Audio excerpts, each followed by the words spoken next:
अनि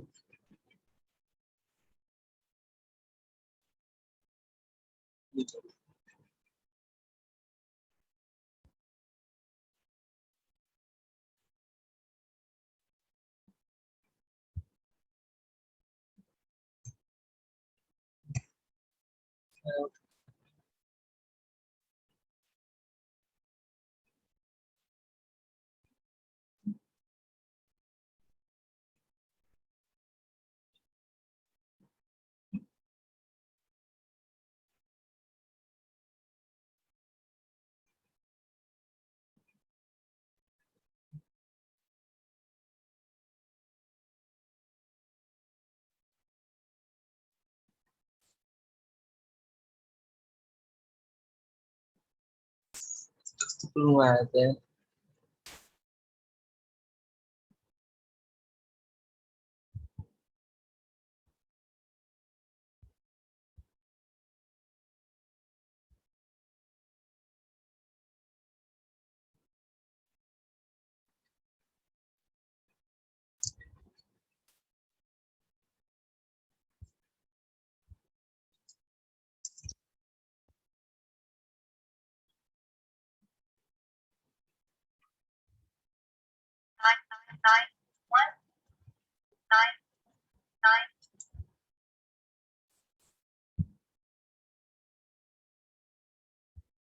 हेलो हिमाल सर नमस्ते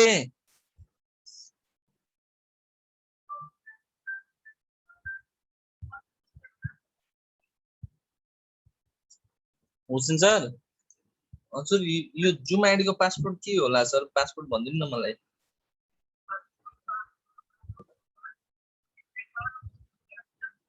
नेपालको एन क्यापिटल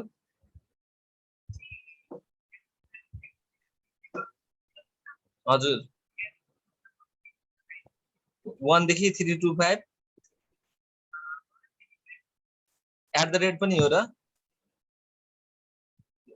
एन @ 12345 हैन हजुर हुन्छ सर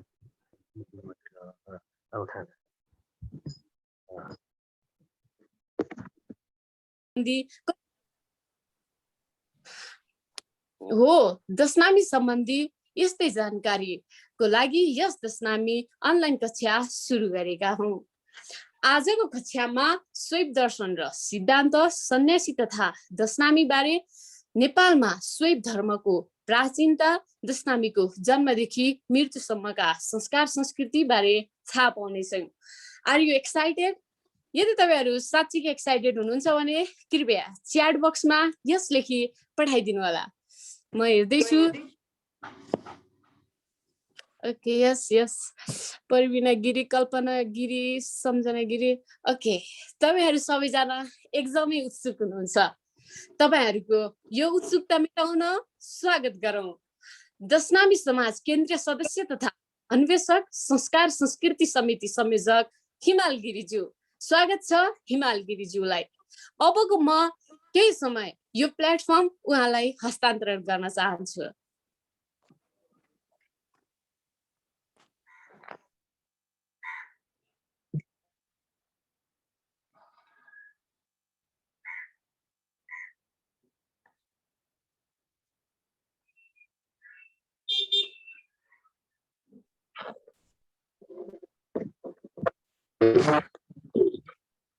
आवाज आउँछ सुनिन्छ? हजुर सुनिरहेछ हजुर। धन्यवाद अस्मिता बहिनीलाई। आज मैले संक्षेपमा छोटो छोटो गरी केही विषयवस्तुहरू मलाई जो जिम्मा दिएको थियो त्यो विषयवस्तुको बारेमा केही चर्चा परिचर्चा यहाँहरूको बीच गर्नेछु। सर्वप्रथम म आयोजकलाई धन्यवाद दिँदै म आफ्नो विषयवस्तु सुरु गर्न गइरहेको छु। आज हामीले शैव दर्शनको बारेमा यसको सिद्धान्तको बारेमा र सन्यास र दशनामी के हुन् भन्ने बारेमा दुईटा विषयमा मात्रै छलफल गर्नेछौँ र केही अन्तर्क्रियात्मक हिसाबले पनि चर्चा गर्नेछौँ र भोलिको विषयमा चाहिँ अरु थप दुईटा विषयवस्तुको बारेमा हामी चर्चा गर्नेछौँ। मूलतः संक्षेपमा मैले अलिकति कुराकानी गर्नु पर्दाखेरि पहिलो कुरा यहाँ हामीलाई अलिकति प्राविधिक समस्या छ। बिजुली 10 मिनेटमा जाने 10 मिनेटमा आउने किसिमको बिजुली छ। डाटा राम्रो चल्दैन र भारी बर्सात पनि बाहिर भइरहेको छ, जसको कारणले गर्दाखेरि केही समस्याहरू आउन सक्छन्। यसको लागि म पूर्व नै क्षमा प्रार्थी चाहन्छु। दोस्रो कुरा, म केन्द्रीय समिति दशनामी समाजको यो संस्कार संस्कृति समितिको संयोजक हो र शीतल सर पनि यहाँ हुनुहुन्छ।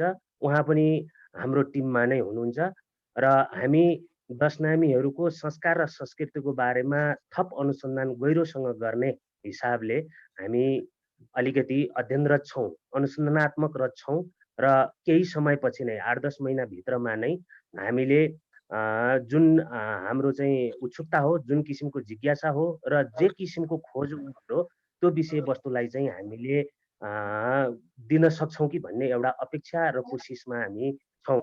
अहिले मैले जे जति अध्ययन गरेका छौँ, यो अध्ययन नै अन्तिम हो, सबै थोक हो, मेरो दाबी यो होइन। खालि हामीले केही प्रयत्न गरेका छौँ। दर्शनको बारेमा, शैव दर्शनको बारेमा, सिद्धान्तको बारेमा, संस्कार संस्कृतिको बारेमा, हाम्रो अवस्थितिको बारेमा, हाम्रो परिचयको बारेमा, हाम्रो गोत्र उपगोत्र मणिको बारेमा हामीले केही विगतदेखि एक खालको एउटा बुझाइका साथ अध्ययन गर्दै थियौँ। त्यसैमा आधारित भएर आज म केही विषयवस्तुहरू यहाँहरूको बिचमा टक्राउन कोसिस गरिरहेको छु। म विषयवस्तुतिर लागेँ। दर्शन बुझ्नको लागि हामी एक त धार्मिक दर्शनतिर जाँदैछौँ, तर थोरै दर्शनको उत्पत्ति र यसको विकासलाई अलिकति हामीले बुझ्न जरुरी हुन्छ। मूल कुरा विज्ञान र धर्मशास्त्रका विषयमा आधारित भएर तर्क र संवाद हुन थालेपछि नै दर्शन क्षेत्र काम पस्ने यसका आधारभूत सवाल र प्रकारका बारेमा पनि पछिमै स्पष्टता हुँदै गएको देखिन्छ। प्रकृति, जीवन, मानव समाज र चिन्तन समेत दर्शनको एउटा चाहिँ क्षेत्र रहन पुग्यो। दृष्टिकोण निर्माण गर्ने काम दर्शनले गर्छ, खास गरिकन हामीले त्यसरी बुझौँ। मूलत दर्शनमा 3वटा पक्ष हुन्छ, जसलाई हामी तत्त्वमीमांसा भन्छौँ अथवा जीवन र जगत सम्बन्धीको मान्यता हो। यो ज्ञान मीमांसा भन्छौँ, त्यो भनेको ज्ञान र ज्ञान प्राप्ति सम्बन्धीको एउटा मान्यता हो। यो त्यसपछि आचार मीमांसा हामी भन्छौँ यसलाई। यो चाहिँ आचार व्यवहार संस्कार आदि इत्यादि बुझ्ने एक खालको चाहिँ मान्यता हो। जीवन र जगतको निर्माण कसरी भयो भन्ने आधारभूत प्रश्नबाट चाहिँ दार्शनिक सवालहरूको विकास भएको भनेर हामीले बुझ्नुपर्छ। म यो टपिक्समा गइनँ, म मात्रै कति कुरा गर्छु भने शैव दर्शनको पृष्ठभूमिमा जाउँ। अलिकति शैव दर्शनको पृष्ठभूमिमा जाने हो भने सबभन्दा पहिले हामी वेदलाई समाउनु पर्छ, किनभने वेदबाट प्रारम्भ भएको छ। वेदोत्तर कालतिर पनि यो केही विषयवस्तुहरू चर्चामा थियो, तर आधिकारिक र प्रामाणिक रूपमा चाहिँ हामीले वेदबाट सुरु गर्दाखेरि त्यो बढी अथेन्टिक, त्यो बढी राम्रो र चर्चा गर्न लायक हुन्छ। जस्तो प्राचीन वैदिक एवं संस्कृत साहित्यलाई 2 भागमा बाँडियो त्यति बेला। एउटा धर्मशास्त्रीय ग्रन्थको रूपमा बाँडियो भने अर्को इतिहास पुराणको हिसाबले चाहिँ नै त्यसलाई बाँडियो। त्यसरी बाँडेर हेर्दा के देखियो भन्नुहुन्छ भने धर्मशास्त्रीय ग्रन्थहरूमा वैदिक संहिता, ब्राह्मण ग्रन्थ, उपनिषद, वेदान्त, उपाङ्ग, सूत्र ग्रन्थ यी अलि महत्त्वपूर्ण छन्। यी ग्रन्थ तथा साहित्यको प्रयोजन चाहिँ के थियो भने ऐतिहासिक घटनाक्रमहरूको चर्चाका साथै उल्लेख्य विभिन्न गतिविधिहरूलाई चाहिँ नै समावेश गर्नु थियो। तैपनि प्रसङ्गवश उल्लेख भएका केही ऐतिहासिक घटनाक्रमहरू हामीलाई यति बेला अत्यन्त उपयोगी लागेका छन्। वैदिक संहितामा भएका सबै सुक्त अथवा मन्त्रहरू को त्यसको निर्माण प्राचीन आर्य ऋषिहरूले गरेका थिए। ती सबै मन्त्रहरू कुनै देवता विशेष स्तुति प्रयोजन देखिन्छ। अहिले आएर हामीले समीक्षा गर्दाखेरि हेर्दाखेरि प्रसङ्गवश कतै कतै ती स्तुतिहरूमा चाहिँ आफ्नो समयको राजनीतिक घटनाक्रमहरू पनि त्यहाँ उल्लेख भएको पाइन्छ। जस्तो इन्द्रको कुरा सुन्नु भएको छ तपाईँले, त्यसमा दस्यु वा दास जातिको नगरको एउटा वर्णन पनि तपाईँहरूले सुन्नु भएको छ। उनीहरूको युद्धको कुरा सुन्नु भएको छ। यी यावत घटनाहरू छन्। अर्थात् जुन प्रकारले वैदिक संहितामा प्राचीन ऋषिहरूको सूक्त संग्रहित भएको थियो, त्यही प्रकारले पुराणमा पनि प्राचीन आर्य राजवंश र राजाहरूको चरित्र उनीहरूको आख्यान एक ढङ्गले संग्रहित गर्दै ल्याइयो। अब वेद जति प्राचीन छ, पुराणहरू पनि उत्तिकै प्राचीन मानिन्छन्। पुराणहरूको लक्षण विभिन्न किसिमका छन्। हामीसँग धेरै 18 पुराणदेखि लिएर धेरै कुराहरू हामीसँग छन्। तर मूल कुरा के हेर्नु पर्यो हामीले यी सबै ग्रन्थहरूमा भन्दाखेरि 3, 4, 5 वटा कुरा जतिको चाहिँ अध्ययन गरेको देखिन्छ त्यहाँ।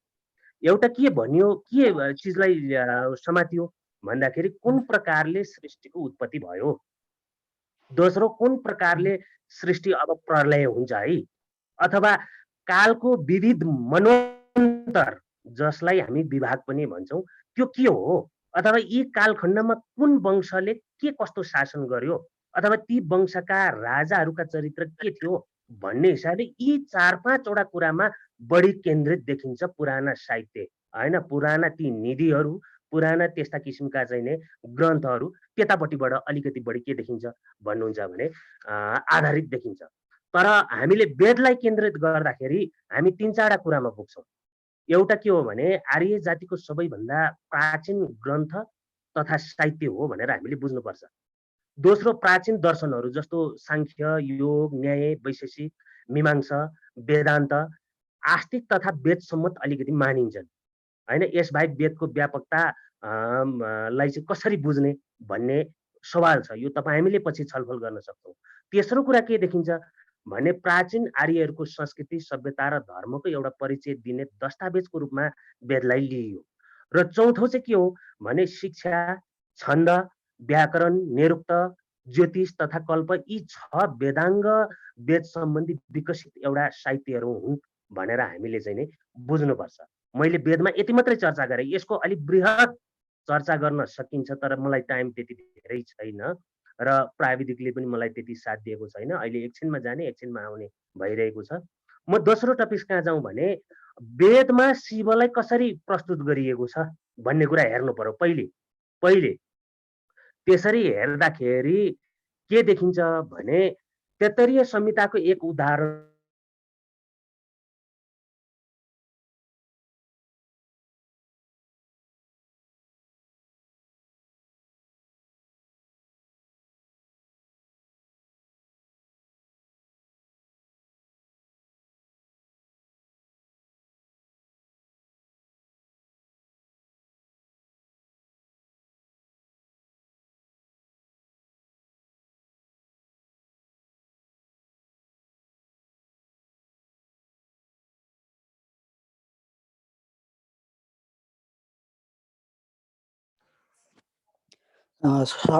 सबैजना एकछिन धैर्य गरेर बस्नु होला।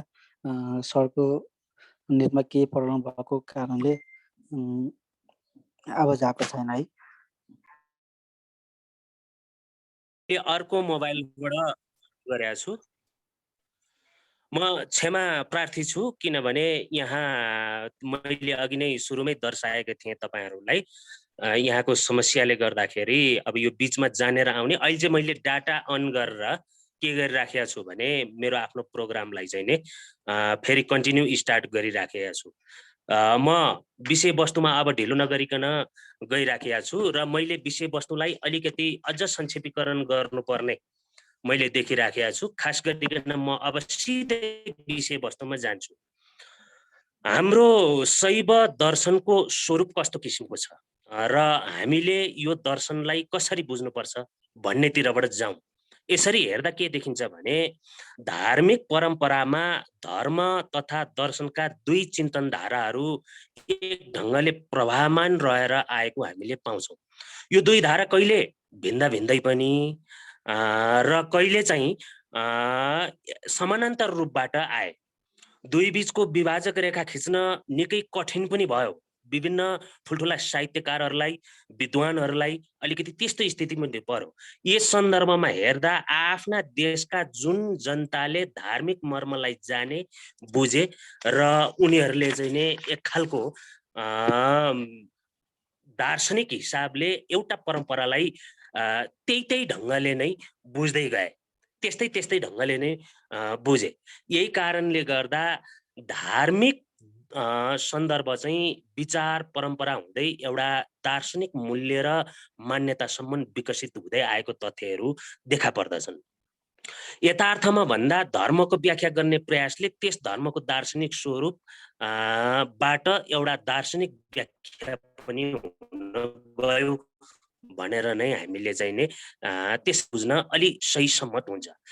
अनेक दार्शनिक तथा विद्वानहरूमा सवाल के रहिरह्यो भन्नुहुन्छ भने धर्म र दर्शनमा पहिले कुन प्रादुर्भाव भयो भन्ने हिसाबले चाहिँ ठुलो बहस चलेको थियो। यो बहसमा लामो समयसम्म चल्दै आए पनि पछि आएर पहिले धर्मको अवधारणा प्रादुर्भाव भयो र पछि धार्मिक अवधारणाको आधारबाटै दर्शनका अवधारणाहरू विकसित हुन पुगे भनेर एक ढङ्गले स्पष्ट त हुँदै गयो। धार्मिक दृष्टिकोणबाट सबैभन्दा पहिले त्यति बेलाका मानिसहरू जस्तो कपिल, कणाद, त्यसपछि आएर चाहिँ बृहस्पति, यिनले दार्शनिक शास्त्रीय रूपमा अलिकति केही विकासहरू गरे। शैव दर्शनका सन्दर्भमा पनि यही स्थिति हामीले थोरै देख्न सक्छौँ। शिव तत्त्व तथा शैव दर्शनका सम्बन्धमा विद्वानहरूद्वारा विवेचना गरिए अनुसार शैव दर्शनको मूल विषय भनेको के हो भने तन्त्र एवं आगम शास्त्र भनेर मानिन्छ। यसलाई मैले फेरि दोहोऱ्याएँ, शैव दर्शनको मूल विषय भनेको तन्त्र एवं आगम शास्त्रलाई हामी मान्छौँ। भारतीय परम्परामा श्रुति, स्मृति, पुराण तथा तन्त्र गरी 4 भागमा शास्त्रलाई हेरिन्छ। यसमा वैदिक दर्शनहरूका लागि श्रुति तथा स्मृतिलाई प्रमाणका रूपमा लिइन्छ भने शैव दर्शनका लागि तन्त्र एवं आगम ग्रन्थलाई चाहिँ प्रमाणको रूपमा लिइन्छ। पहिले यो कुरा हामीले बुझ्न जरुरी छ। हामीले के बुझौँ भन्दाखेरि पौराणिक कथन अनुसार जुन प्रकारले वेदहरूमा औपरोशीय भन्छ, यसको प्रादुर्भाव स्वयं चाहिँ भएको मानिन्छ र रचनामा कुनै पुरुष विशेषको प्रयास होइन भन्ने हिसाबले चर्चा गरिन्छ। अब ठिक यसै गरी तन्त्रागमलाई पनि औपरोशीय नै मान्ने एक किसिमको परम्परा चाहिँ चल्दै आयो।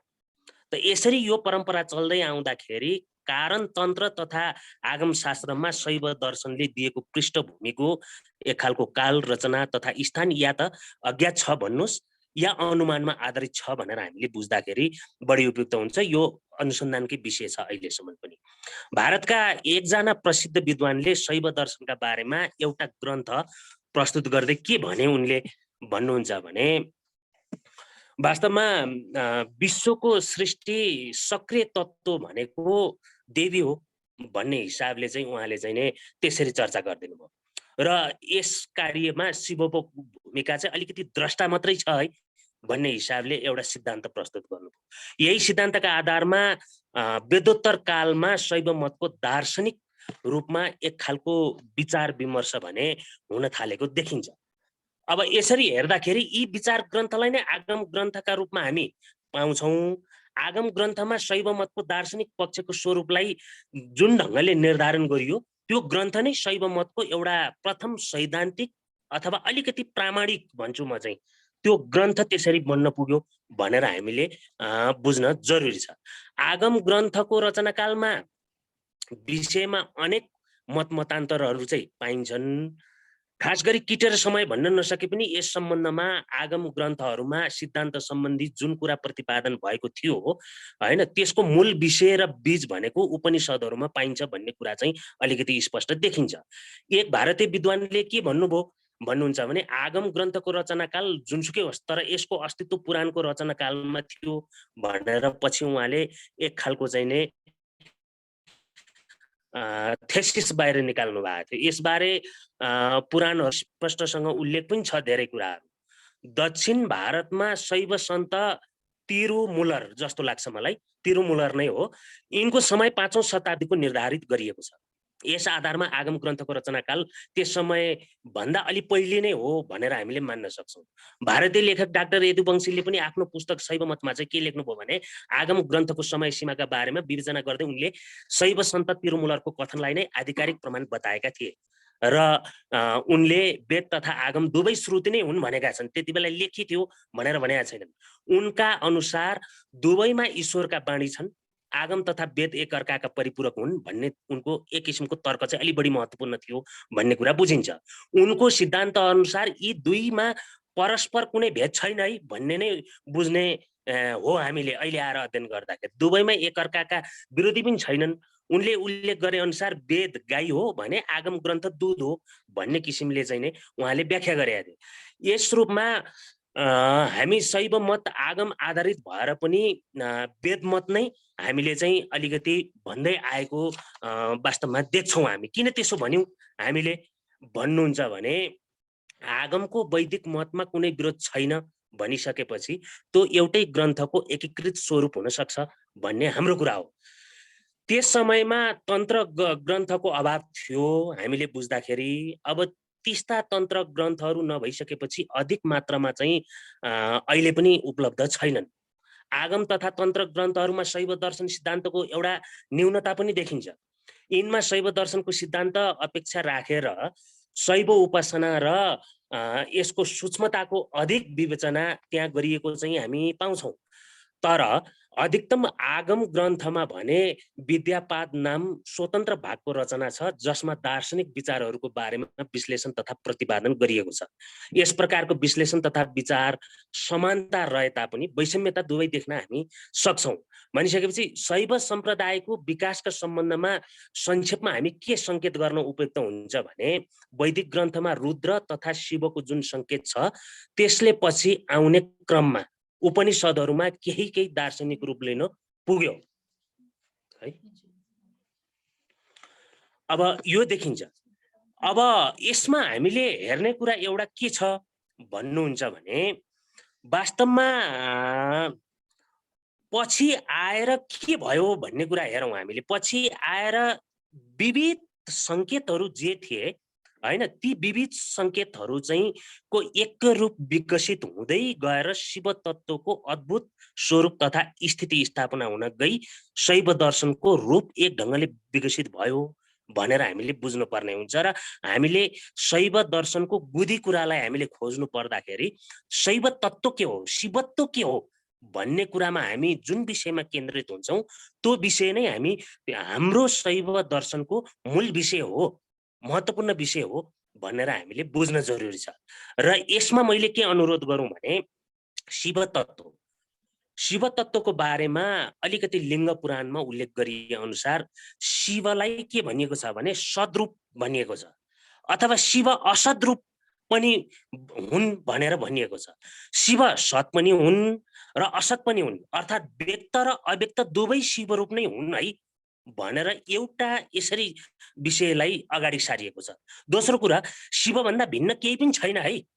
सत तथा असतबाट भिन्न अरू दुईटा पनि भएकोले शिवलाई सतपति पनि भनियो पछि आएर, र उनी क्षर रूप पनि हुन् र अक्षर रूप पनि हुन् है भनेर त्यसरी पनि त्यहाँ चर्चा गरिएको छ। शिव अक्षर पनि हुन् अथवा क्षरबाट अक्षरबाट भिन्न पनि हुन्। कुनै कुनै तत्त्वचिन्तकहरूले शिवलाई महेश्वर भनी पनि त्यति बेला उल्लेख गरेका छन्। र संस्कृतमा त्यहाँ के भनिएको छ भने अलि लामो छ त्यो संस्कृत श्लोक, तर मैले अलिकति एक लाइन मात्रै भन्नु पर्दाखेरि समष्टिम विदुर व्यक्तम वेष्टिम व्यक्तम मुनीश्वरा रूपेते गदिते सब नित्य यन्द स्तुतिम सम्भवम भनेर भनिएको छ। र दोस्रोमा के बोलियो त्यहाँ भने तयो कारण भावेन शिव हि परमेश्वरम उच्यते योग शास्त्रज्ञ समष्टि व्यष्टि कारणम भनेर यसरी त्यहाँ अलिकति चर्चा गरिएको छ। र जो क्षेत्रको कुरा त्यहाँ मैले अघि चर्चा गरेँ, क्षेत्र क्षेत्रज्ञ रूपी च शिव कश्चित दुधधार्यतीतम परात्मा परम ज्योतिर्भगवान परमेश्वर भनेर यसरी त्यहाँ चर्चा गरियो। अथवा पुराणकारहरूले के पनि लेखे भने सृष्टिमा जो जहाँ छ वास्तवमा सबैका परम कारण शिव नै हुन् है। शिवबाट पृथक कोही पनि छैन। अन्य कारणको अभाव भएका कारण शिव मात्र यस जगतका परम कारण हुन्। योग शास्त्रमा क्षेत्र तथा क्षेत्रज्ञको बारेमा चर्चा जो गरिएको छ, धेरै विद्वानहरूले यस क्षेत्र क्षेत्रज्ञलाई शिव नै भनी पछि आएर उल्लेख गरेको जस्तो चाहिँ हामीले पाउँछौँ। अर्थात् परमात्मा परम ज्योति रूप हुन् र उनै परमेश्वर हुन्। प्रकृति, महत, अहंकार, पञ्चतन्त्र मात्रा अथवा पञ्चमहाभूत तथा एकोदशेन्द्रिय सबैलाई त्यति बेला क्षेत्र अथवा क्षेत्रज्ञ भनेर जुन दृष्टान्त एउटा दिइयो, पछि आएर त्यो क्षेत्रज्ञ हो भनेर चाहिँ त्यसलाई त्यसरी व्याख्या गरिएको चाहिँ नि पाइन्छ। अब हामीले यति मात्रै कुरा गरेर हुँदैन। हामीले केही अरू थप अध्ययन हामी गर्दैछौँ। लिङ्ग पुराणमा शिव स्वरूपको कथनका चाहिँ अनेक तरहका साथ गरिएको छ।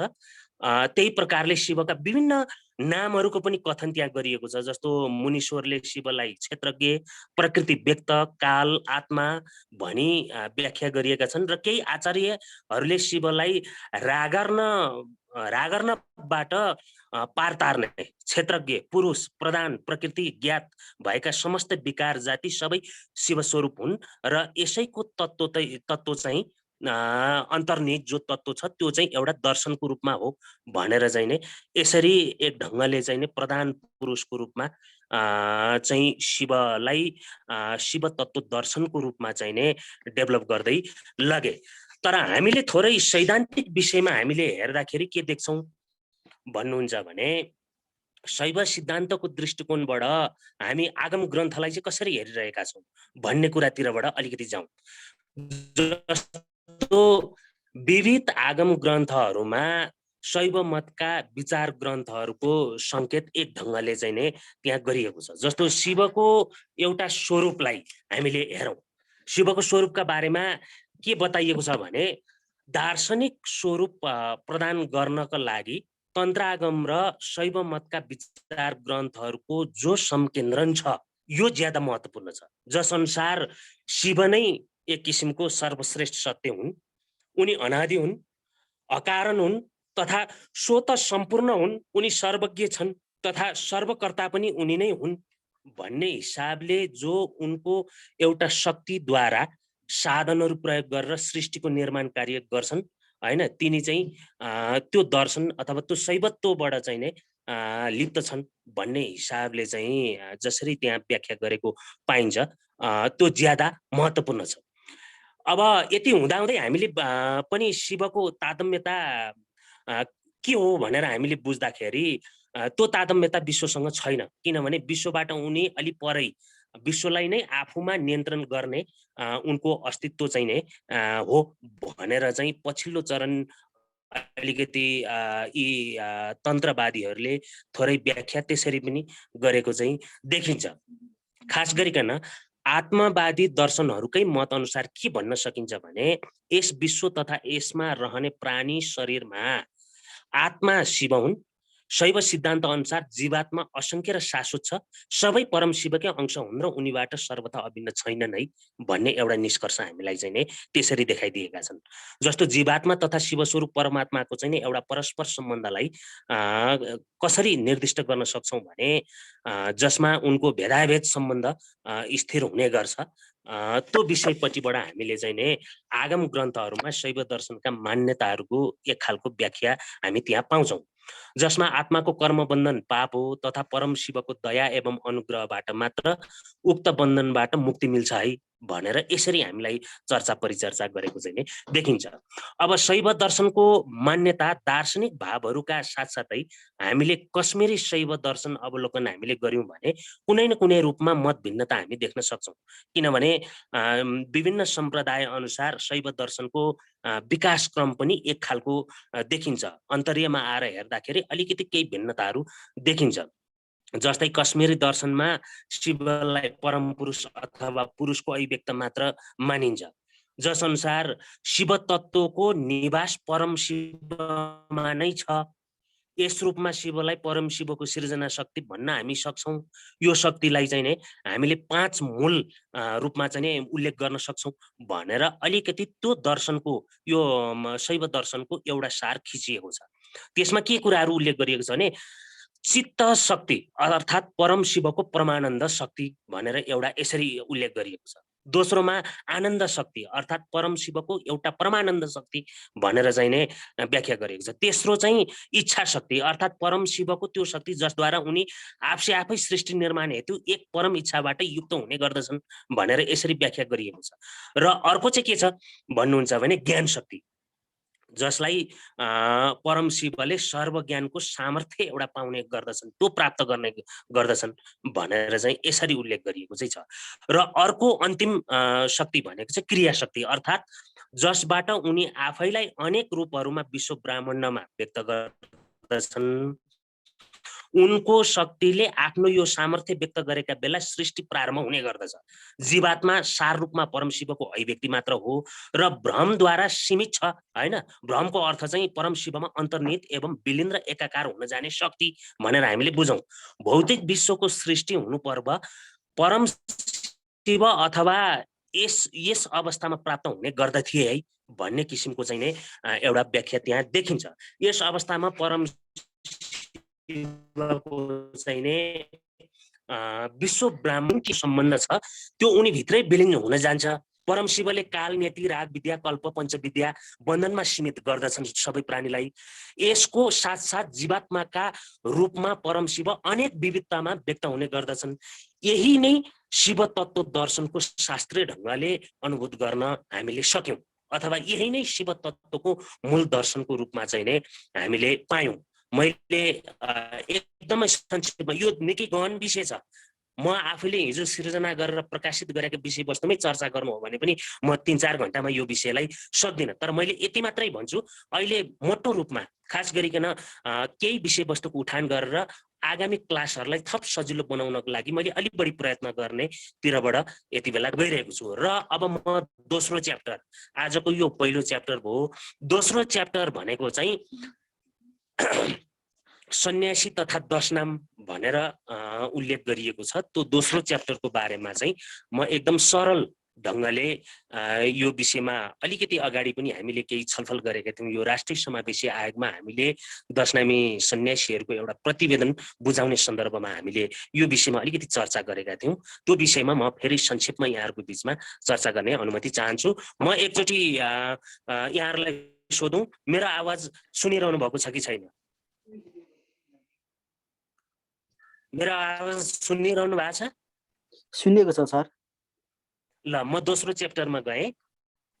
हुन्छ। सन्यासी तथा दशनाम। अब यो अलि ज्यादा महत्त्वपूर्ण विषयवस्तु छ। विगतमा हामीले छलफल चलाउँदाखेरि पनि सन्यासी र दशनामीहरूको सम्बन्ध के हो, सन्यास दर्शनले के भन्छ, अथवा यसको कालक्रम के हो, यसको विकास के हो, यसको चाहिँ प्रादुर्भाव कसरी भयो र यो दशनाम कहाँबाट सुरु भयो भन्नेतिरबाट एक खालको बहस थियो। त्यस हुनाले यसको केही निरूपण गर्ने खातिर हामीले के गर्यौं भने यो विषयमा केही अनुसन्धान गरौँ न त। के देखिन्छ, विगतमा के देखियो, इतिहासमा के देखियो, हाम्रो वंशज, हाम्रो पुर्खा, हाम्रो संस्कार, हाम्रो मान्यता र हाम्रा चालचलनहरूबाट चाहिँ यी चिजहरूलाई हामीले के कसरी बुझ्न सक्छौं त, यसको केही अध्ययन गरौँ भन्ने हिसाबले सानो टपिक्स तयार भएको थियो। त्यो सानो टपिक्सकै आधारमा आधारित भएर म तपाईहरुसँग केही कुराहरू यहाँ चर्चा गर्ने अनुमति चाहन्छु। पहिलो कुरा के हो भने सनातनीलाई हामी नेपाली शैव अथवा सन्यासी हामी मान्दछौँ। पहिलो कुरा हामीले बुझ्ने कुरा त्यो हो। अथवा सन्यासी नाम सन्यास आश्रम व्यवस्थाबाट आएको हो। यो पहिले हामीले त्यहाँ बुझ्नुपर्छ, किनभने वैदिक युगका आर्यहरूमा वर्णभेदको विकास भइसकेको थिएन र पछि प्राग बौद्ध कालमा ब्राह्मण, क्षेत्रीय, वैश्य र शूद्रको बीचबाट स्पष्ट र पर्याप्त रूपमा जुन भेद चाहिँ उत्पन्न भइसकेको थियो, त्यति बेला वर्ण भेदको मुख्य आधार जन्म नभएर कर्म थियो। प्राचीन समयमा वर्ण विभाजनमा मूलतः दुईवटा भावना समाविष्ट भएको पाइन्छ। त्यो भावना भएको चाहिँ के हो भन्नुहुन्छ भने पहिलो समाज कल्याणको भावना हो, दोस्रो श्रम विभाजनको भावना हो। हामीले यो कुरा पहिले बुझ्नु पर्दछ र यही समाज कल्याणको भावनामा आधारित भएर मनुष्यहरूको, मानिसहरूको सम्पूर्ण जीवनलाई 4 भागमा अर्थात् 4 आश्रममा बाँडिएको थियो। हेर्नुहोस् है कुरा, 4 आश्रम मध्ये सन्यास आश्रम मनुष्यको एउटा अन्तिम आश्रम भनेर त्यहाँ उल्लेख गरिएको चाहिँ पाइन्छ। आश्रम व्यवस्थामा हेर्नुभयो भने कुनै पनि सन्यासीले ईश्वर प्राप्ति तथा सत्य उपदेशमा मात्र आधारित हुनु उसको पहिलो कर्तव्य नै ठानिन्थ्यो भने क्षमाशील अथवा दयालु तथा संसारको एउटा भलाइ मात्र चाहनु त्यति बेला एक किसिमको आवश्यकता चाहिँ ठानिन्थ्यो। यसरी 4 आश्रम मध्ये पहिलो 2 अवस्थामा प्रकृति निर्माण र पछिल्लो 2 अवस्थामा निर्वृत्ति निर्माणको रूपमा लियो र हामीले हेर्दै जाँदा के देख्यौं भने के अनुभूति गर्न सक्यो भने प्रवृत्ति मार्ग कर्मको प्रेरक हो भने जस्तो प्रवृत्ति मार्ग कर्मको प्रेरक थियो भने पछि आएर हेर्दाखेरि उन्मुक्तिको रूपमा पनि यसलाई एक ढङ्गले बुझ्न थालियो, एक ढङ्गले चर्चा परिचर्चा गर्न थालियो। त यसरी हेर्दाखेरि आश्रम विभाजनलाई एउटा आध्यात्मिक विकास र सुव्यवस्थित जीवनयापनको भावनाबाट पनि हेर्न सकिन्छ। हामीले पछिल्लो चरण हेर्दाखेरि त्यसरी पनि हामी यी विषयवस्तुहरूलाई चाहिँ नै हामी बुझ्न सक्छौँ। वर्ण व्यवस्था कार्य विभाजन हेतु आए तापनि पछि यो जाति व्यवस्थामा क्रमशः परिणत हुन पुग्यो। यो ज्यादा महत्त्वपूर्ण कुरा छ, एकदम ध्यान दिनुपर्ने कुरा। म फेरि दोहोऱ्याउँछु, वर्ण व्यवस्था पहिले कार्य विभाजनको हेतुले आएको थियो, पछि यो जाति व्यवस्थामा क्रमशः परिणत हुन पुग्यो। हेर्नुहोस् है, आश्रम व्यवस्था अनुरूप सन्यासको प्रचलन चल्नु अगाडि नै, जाति प्रथा लागू हुनु अगाडि नै दशनामी सन्यासीहरू अस्तित्वमा थिए। एउटा महत्त्वपूर्ण कुरा यो, आश्रम व्यवस्था त पछि चिन्तन लहरको एउटा कालखण्डमा, खास गरी पुराण र उपनिषद कालतिर त्यो हुन पुगेको हो। तर कुरा के हो भन्नुहुन्छ भने त्योभन्दा अगाडि नै सन्यासीहरू थिए भनेर हामीले बुझ्नुपर्छ। सन्यासीहरू चाहिँ अगाडि नै अस्तित्वमा थिए है भनेर हामीले बुझ्नुपर्ने हुन्छ। जस्तो परापूर्व कालदेखि नै हिन्दू आर्य संस्कृतिमा चाहिँ सन्यासी घर गृहस्थी त्यागी एउटा शिवको ध्यान, तपस्या, साधना र एउटा ज्ञानमै समर्पित हुने परम्परा रहँदै आएको थियो। 8औं शताब्दीमा भारतका शङ्कराचार्यले शैव मतको प्रचार प्रसार गर्ने क्रममा उनको तर्क, दर्शन, ज्ञान र विचारमा प्रभावित भएर हजारौं मानिसहरू चाहिँ घर गृहस्थी त्यागेर सन्यासी भई उहाँका अनुयायी बन्न लागेपछि थप सङ्गठित र व्यवस्थित गर्ने उद्देश्यले सबैभन्दा पहिले उनले सबैभन्दा पहिले 4 जनालाई आफ्नो शिष्य बनाए। अब यसरी हेर्दाखेरि हामीले के देख्छौँ भन्नुहुन्छ भने आफ्ना चेलाहरूलाई सङ्गठित गर्न र आफ्नो विचार, ज्ञान तथा दर्शनको व्यवस्थित रूपले प्रचार प्रसार गर्न शङ्कराचार्यले, हामीलाई थाहा छ, भारतका 4 दिशामा रहेका भनौँ न 4वटा प्रसिद्ध धामहरू, जो 4वटा धार्मिक तथा आध्यात्मिक एउटा चाहिँ नै पीठहरू को जुन स्थापना उनले गरेका थिए चाहिँ सबैभन्दा पहिले शिष्य भएका 4 जना चेलाहरूलाई 4वटा पीठहरूको प्रमुख बनाएर पठाइयो। त्यसपछि शिष्य भएका 10 जना चेलाहरूलाई उनीहरूको सहयोगीको रूपमा पठाइयो। हेर्नुहोस् है, यी 10 जना सन्यासी धारण गरेका पदहरू नै के भयो भन्दा पछि गएर भारत तथा नेपाल भर नै दशनामी सन्यासी एउटा थरको रूपमा चाहिँ नै विकसित हुन पुग्यो। त्यो वास्तवमा पद थियो, पदहरू थियो हैन। गिरी भने पनि एउटा पद थियो, त्यति बेला थरको रूपमा अलि बुझिँदैन्थ्यो। गिरी भन्ने बित्तिकै त्यसको व्याख्या अलि फरक छ हैन, पछि त्यो टपिक्सहरुमा आइन्छ। पुरी भन्ने बित्तिकै त्यसको व्याख्या अलि फरक गरिएको थियो, त्यो सम्बन्धित जाति या थर भनेर भनिएको थिएन। त्यो कामसँग अलिकति, त्यो क्षेत्र भूगोल विशेषसँग अलिकति व्याख्या थियो। जे होस्, 10 नाम भनेका पदहरू थिए, ती पदहरू चाहिँ पछि थरको रूपमा विकसित हुन पुग्यो। शङ्कराचार्यले ती 10 शिष्यहरूलाई 10 नामी भनी नामकरण गरिएको हालसम्म कहीँ कतै पनि पाइँदैन। तर छरिएर रहेका सबै सन्यासीहरूलाई 4वटा पीठ मार्फत सङ्गठित गर्ने, दीक्षित गर्ने र आवश्यकता बाहिर पनि नेपालमा पनि भनौँ यो प्रचार प्रसार गर्ने कार्यमा ती 10 शिष्यहरूको एउटा अहम महत्त्वपूर्ण भूमिका रहन गयो। हिन्दू जाति प्रथाबाट भिन्न रहेर एउटा स्वतन्त्र आश्रम सञ्चालन र सन्यासीहरूलाई सङ्गठित गर्ने कार्यमा महत्त्वपूर्ण योगदान पुर्याउने तिनै 10 जना जो शैव मार्गीहरू थिए, ती शैव मार्गी सन्यासीहरूलाई पछि आएर 10 नामी भनेर चिनिन थालियो। मूल कुरा यो हो। र वर्णाश्रम व्यवस्था लागू हुनु पूर्व वैदिक कालमा नै सन्यासीहरू थिए। मैले अघि माथि पनि चर्चा नै गरेँ हैन। तत्कालीन समयमा जाति प्रथा चलेको थिएन, तर त्यो समयमा कर्मका आधारमा भने सन्यासी अलिकति पूजनीय थिए। कर्मलाई प्रधानता दिने समाजमा सन्यासीको एक किसिमको छुट्टै किसिमको पहिचान त्यति बेला हुन्थ्यो। र ती सन्यासीका चाहिँ थरहरू चाहिँ अघि मैले भने अलिकति स्थान विशेषका आधारमा वैदिक कालदेखि चलिआएको एउटा देखिन्छ हेर्दाखेरि। र हिमालदेखि सागरसम्म बसोबास गर्ने विद्वानहरू जसले आर्य संस्कार र विचार प्रसारित गरे र तिनीहरू नै पछि दशनामीका पुर्खा हुन पुगे। स्थान विशेषका हिसाबले 10 थरीका दशनामी सन्यासीहरू शङ्कराचार्यको समयभन्दा धेरै अगाडिदेखि नै शैव मार्गी सन्यासीको रूपमा यत्रतत्र छरिएर रहेका थिए। शङ्कराचार्यको 4 पीठ अन्तर्गत सङ्गठित र व्यवस्थित गर्ने उद्देश्य अनुरूप तिनै 10 थरी शैव मार्गीहरूलाई शिष्य बनाएपछि दशनामी भनेर कहलाउन थालियो, अथवा प्रचार चाहिँ यी दशनामी भन्ने हिसाबले त्यसको एउटा नाम हैन, त्यसलाई चिन्ने एउटा चाहिँ नै संकेत दिएर कहलाउन थाल्यो। यसरी शैव धर्म र पछि कहाँबाट विकसित हुँदै गयो भन्दाखेरि यो जाति र थरमा रूपान्तरण हुन पुगेको भन्ने देखिन्छ। भनिसकेपछि अब यस्तो किसिमको चाहिँ नै सन्यासी र दशनामी को चाहिँ तादम्यता, यसको विकासक्रम र यसको अन्तर्सम्बन्ध, यसको दृष्टिकोण चाहिँ यसरी आएको चाहिँ देखिन्छ। मैले संक्षेपमा यति नै भने अहिले, र म सबैबाट केही जिज्ञासाहरू लिन्छु, त्यसपछि मैले थप गहिरिनु पर्छ भने मैले अहिले मोटो जानकारी मात्रै यहाँहरूको बिचमा गराएको छु।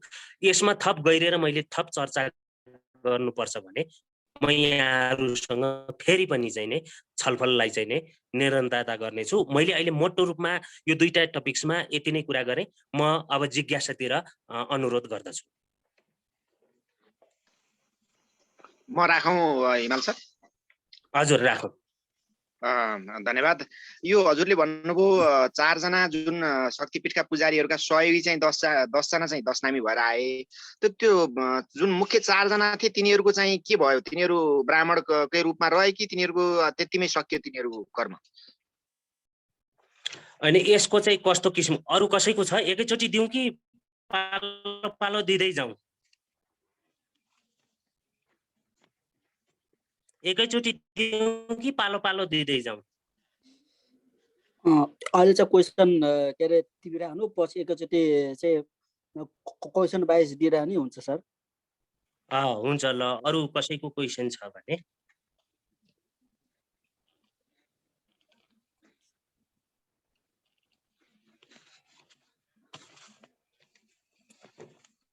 कसैको क्वेसन छ भने सोधिदिनु होला है प्लिज। माइक अनम्युट गरेर सोध्नु होला।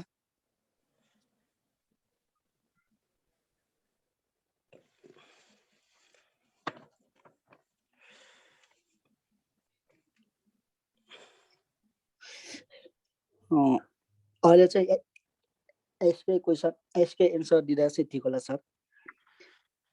शङ्कराचार्यले 4 जना चाहिँ के गर्नुभयो भन्दाखेरि उहाँले नियुक्त गर्नु। 4 जना भने को थिए भन्नुहुन्छ भने हामीलाई राम्रैसँग थाहा छ। हस्तमालक जसलाई हामी विश्वरूपाचार्य भन्छौँ 1 जना, त्यसपछि आएर पद्मपादाचार्य दोस्रो, र तेस्रो चाहिँ त्रौटकाचार्य, र चौथो चाहिँ सुरेश्वर जसलाई हामी पृथ्वीधराचार्य भन्छौँ। शङ्कराचार्यले हस्तमालकलाई के गर्नुभयो भने शारदा पीठमा नियुक्त गर्नुभयो, भारतको शारदा पीठमा नियुक्त गर्नुभयो। त्यस्तै पद्मपादाचार्यलाई चाहिँ नि गोवर्धन पीठमा, त्रौटकाचार्यलाई ज्योतिर्पीठमा, र सुरेश्वर जसलाई हामी पृथ्वीधराचार्य भन्छौँ उहाँलाई चाहिँ श्रृङ्गेरी पीठमा नियुक्त गर्नुभयो। अब शारदा पीठमा नियुक्त भएका हस्तमालक अथवा विश्वरूपाचार्यका सहयोगी 2 जना जसलाई हामी तीर्थ र आश्रम भनेर बुझ्छौँ। त्यस्तै गोवर्धन पीठका पद्मपादाचार्यका 2 जना, त्यो भनेको वन र अरण्य हुन्, र त्रौटकाचार्यका चाहिँ 3 जना जो ज्योतिर्पीठमा हुनुहुन्थ्यो, गिरी, पर्वत र सागर, 3 जना सहयोगी हुन्, र सुरेश्वर अथवा पृथ्वीधराचार्य पनि भन्छौँ हामीलाई, उहाँ श्रृङ्गेरी पीठमा जहाँ चाहिँ पुरी, सरस्वती र भारती गरी जम्मा यी 10 जना एउटै पीठमा 10 जना होइनन्।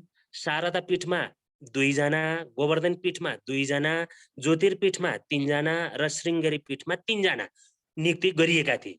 अब यी 10 जना जम्मा गरी 4वटा पीठमा 10 जना सहयोगीहरू चाहिँ तीर्थ, आश्रम, वन, अरण्य, गिरी, पर्वत, सागर, पुरी, सरस्वती, भारती पदको हिसाबले चाहिँ नियुक्ति हुनुभएको थियो। उहाँहरू सहयोगीहरू नै सबैभन्दा बढी महत्त्वपूर्ण भूमिका खेल्ने व्यक्तित्वहरू हुनुहुन्थ्यो र शङ्कराचार्यले चाहिँ नै नियुक्ति गरेका ती 4 जना आचार्यहरू सँगै उहाँहरू चाहिँ एक ढङ्गले कहलिन पुग्नुभयो, उहाँहरूको अहम भूमिका रहन पुग्यो। मैले यति नै बोलेँ यो विषयमा। अरू कसैको क्वेसन?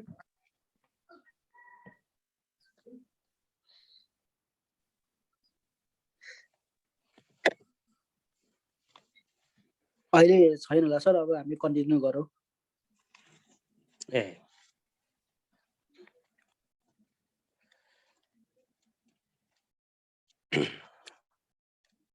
तपाईले एकचोटि अनुरोध गरिदिनुस्।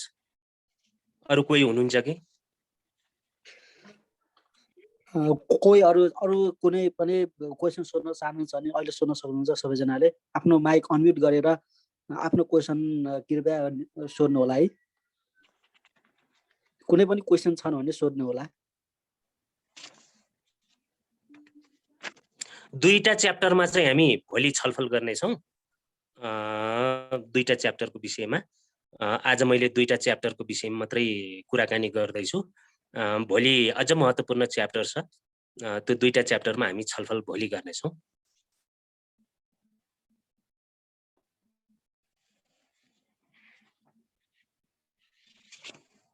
हुन्छ सर, अब सुरु गरौँ। पछि लास्टमा फेरि क्वेसन सर होला। मैले अरू दुईटा च्याप्टरतिर जाउँ कि के गरौँ?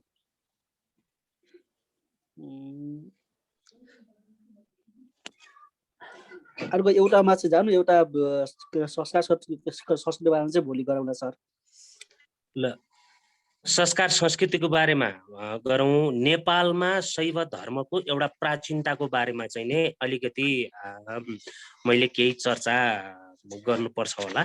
यो अलिकति महत्त्वपूर्ण पनि छ र यसलाई मैले अलिकति यहाँहरूको बिचमा कसरी छलफल गर्छु भन्नुहुन्छ भने, पहिलो कुरा हामीले बुझ्ने के हो भन्नुहुन्छ भने, नेपाल एउटा चाहिँ शैव धर्मको चाहिँ प्रमुख केन्द्र हो भनेर हामीले बुझ्न जरुरी छ। र तीर्थस्थलको रूपमा पनि नेपाल चाहिँ अलिकति केन्द्रित नै देखिन्छ र एउटा विश्वमा प्रख्यात रूपमै हामीले शैव धर्मलाई चाहिँ नेपालमा चाहिँ जस्तो हामी बुझ्न सक्छौँ। जस्तो पशुपतिनाथलाई हेऱ्यौँ भनेदेखि त्यसको इतिहासै अर्कै छ, अथवा पूर्व क्षेत्रतिरै आउँछौँ हामी भनेदेखि खोटाङको हलिसीलाई हामी हेर्न सक्छौँ हैन। हरेक वर्ष भारत लगायतका अन्य केही मुलुकहरूबाट पनि हजारौं शैव धर्मावलम्बीहरू चाहिँ तीर्थयात्रामा आउने गर्छन्। हामीले यो कुरा बुझेकै छौँ र यस सन्दर्भमा नेपालमा शैव धर्म कति पुरानो हो भन्ने विषयमा प्रश्न उठ्नु यति बेला तपाईँ हामीमा स्वाभाविक नै छ। नेपाल महात्म्य तथा हिमवत खण्ड जस्ता केही पौराणिक पुराना ग्रन्थहरूबाट हामी के देख्छौँ भन्नुहुन्छ भने, शैव धर्मको प्राचीन सतयुग भन्दा पनि प्राचीन मान्नुपर्ने हामी देख्छौँ। त्यो ग्रन्थको चाहिँ चर्चा अनुसार नेपालमा महात्म्य तथा हिमवत खण्ड जस्ता ग्रन्थहरूमा चाहिँ नै नेपाललाई एउटा महत्त्वपूर्ण शैव क्षेत्र सिद्ध गरिनुले नेपालमा शैव धर्म चाहिँ अधिक पुरानो भनी हामी बुझ्न सक्छौँ। अब यसमा अलिकति हामीले के हेरौँ भने, शैव सम्बन्धी भारतमा डाक्टर यदुवंशीले अलिक गहिरो अध्ययन राख्नुहुन्छ। मैले केही ग्रन्थहरू उहाँहरूको हेरेको छु। अब उनको अनुसार चाहिँ किराँतहरूको समय भनेको त्यति बेला ईस्वी सम्वत 1000 तिर शिवलाई चाहिँ नै किराँतहरूको कुलदेवता भनी किराँत वंशावलीमा चाहिँ अथवा त्यो किराँतहरूको इतिहासमा चाहिँ वर्णन गरिएको छ।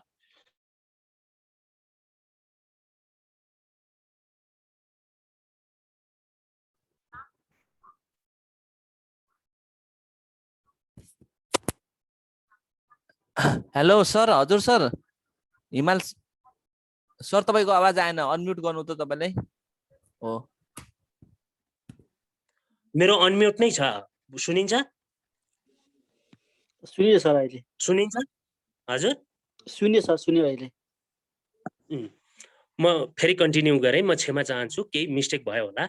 र यसरी हेर्दाखेरि के देखिन्छ भने, नेपालमा ईसापूर्वबाट नै शैव धर्मले चाहिँ एउटा राम्रो लोकप्रियता चाहिँ पाइसकेको जस्तो हामी चाहिँ बुझ्छौँ।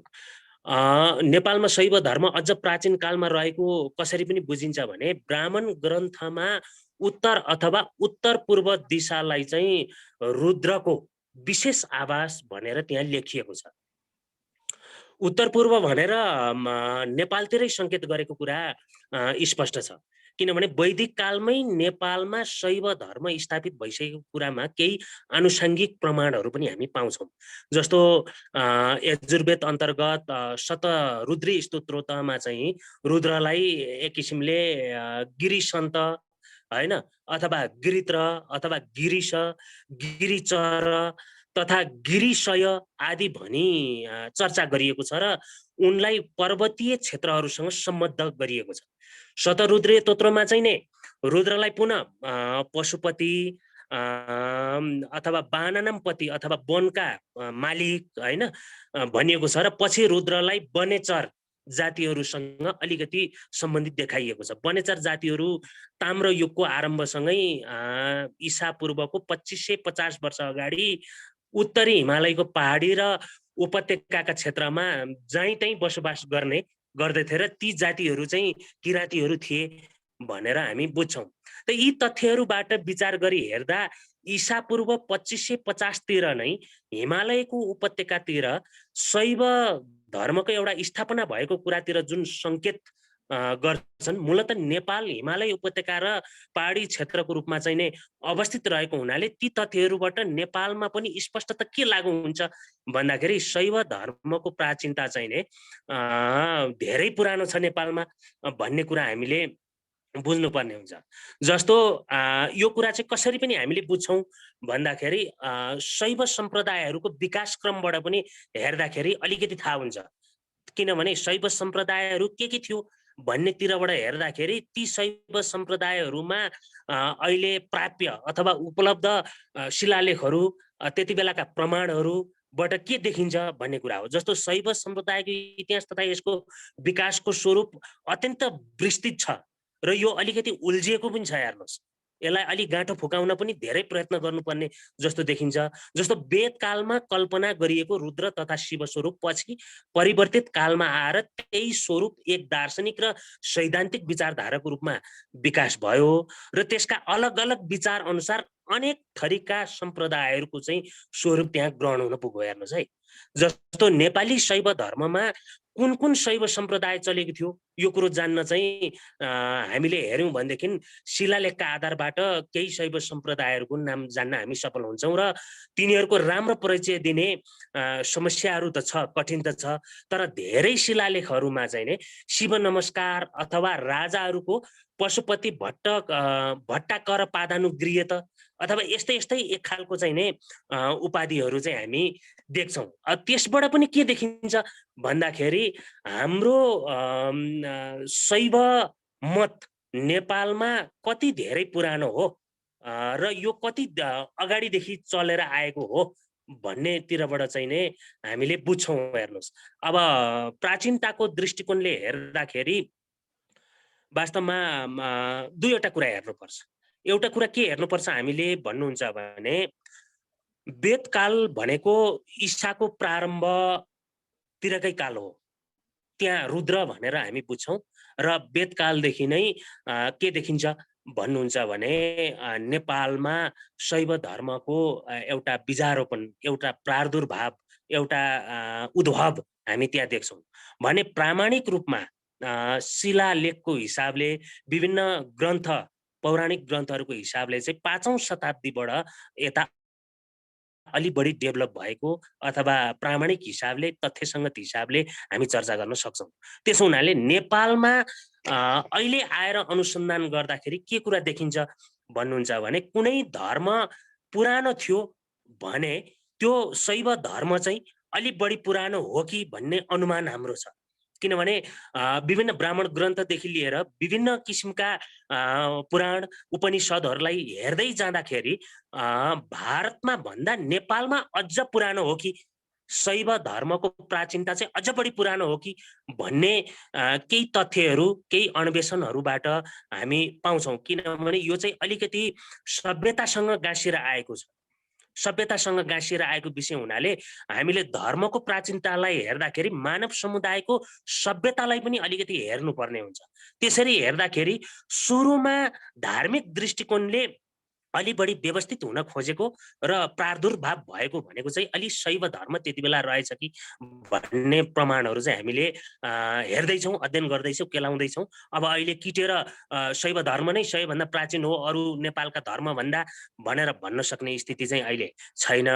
तर अध्ययन गर्दै जाँदाखेरि यो निकै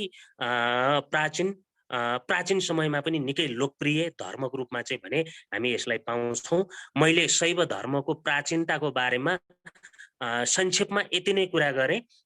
यसमा केही प्रश्नहरू छ, अन्य कुनै जिज्ञासा छ भने म सबै बन्धुहरूलाई फेरि मेरो आफ्नो विषयवस्तुलाई यही छोट्याउँदै फेरि म प्रश्न उत्तर अलि यो प्रश्न उत्तर गर्नु पर्यो, नबुझेको कुराहरू नधकाइकन राखिदिनु पर्यो। त्यसो गर्दाखेरि मलाई पनि धेरै सहज हुन्छ विषयवस्तुलाई खोतलेर पस्किनको लागि। मैले एकरो बोलिराख्दाखेरि कति बुझ्नु भएको छ, कति बुझ्नु भएको छैन, मैले एउटा अध्ययनको सीमा र दायरा भित्रबाट बोलेको छु हैन।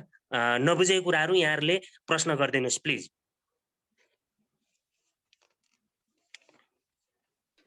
आइते सबैलाई अनम्युट गरिदिनु त सबैलाई।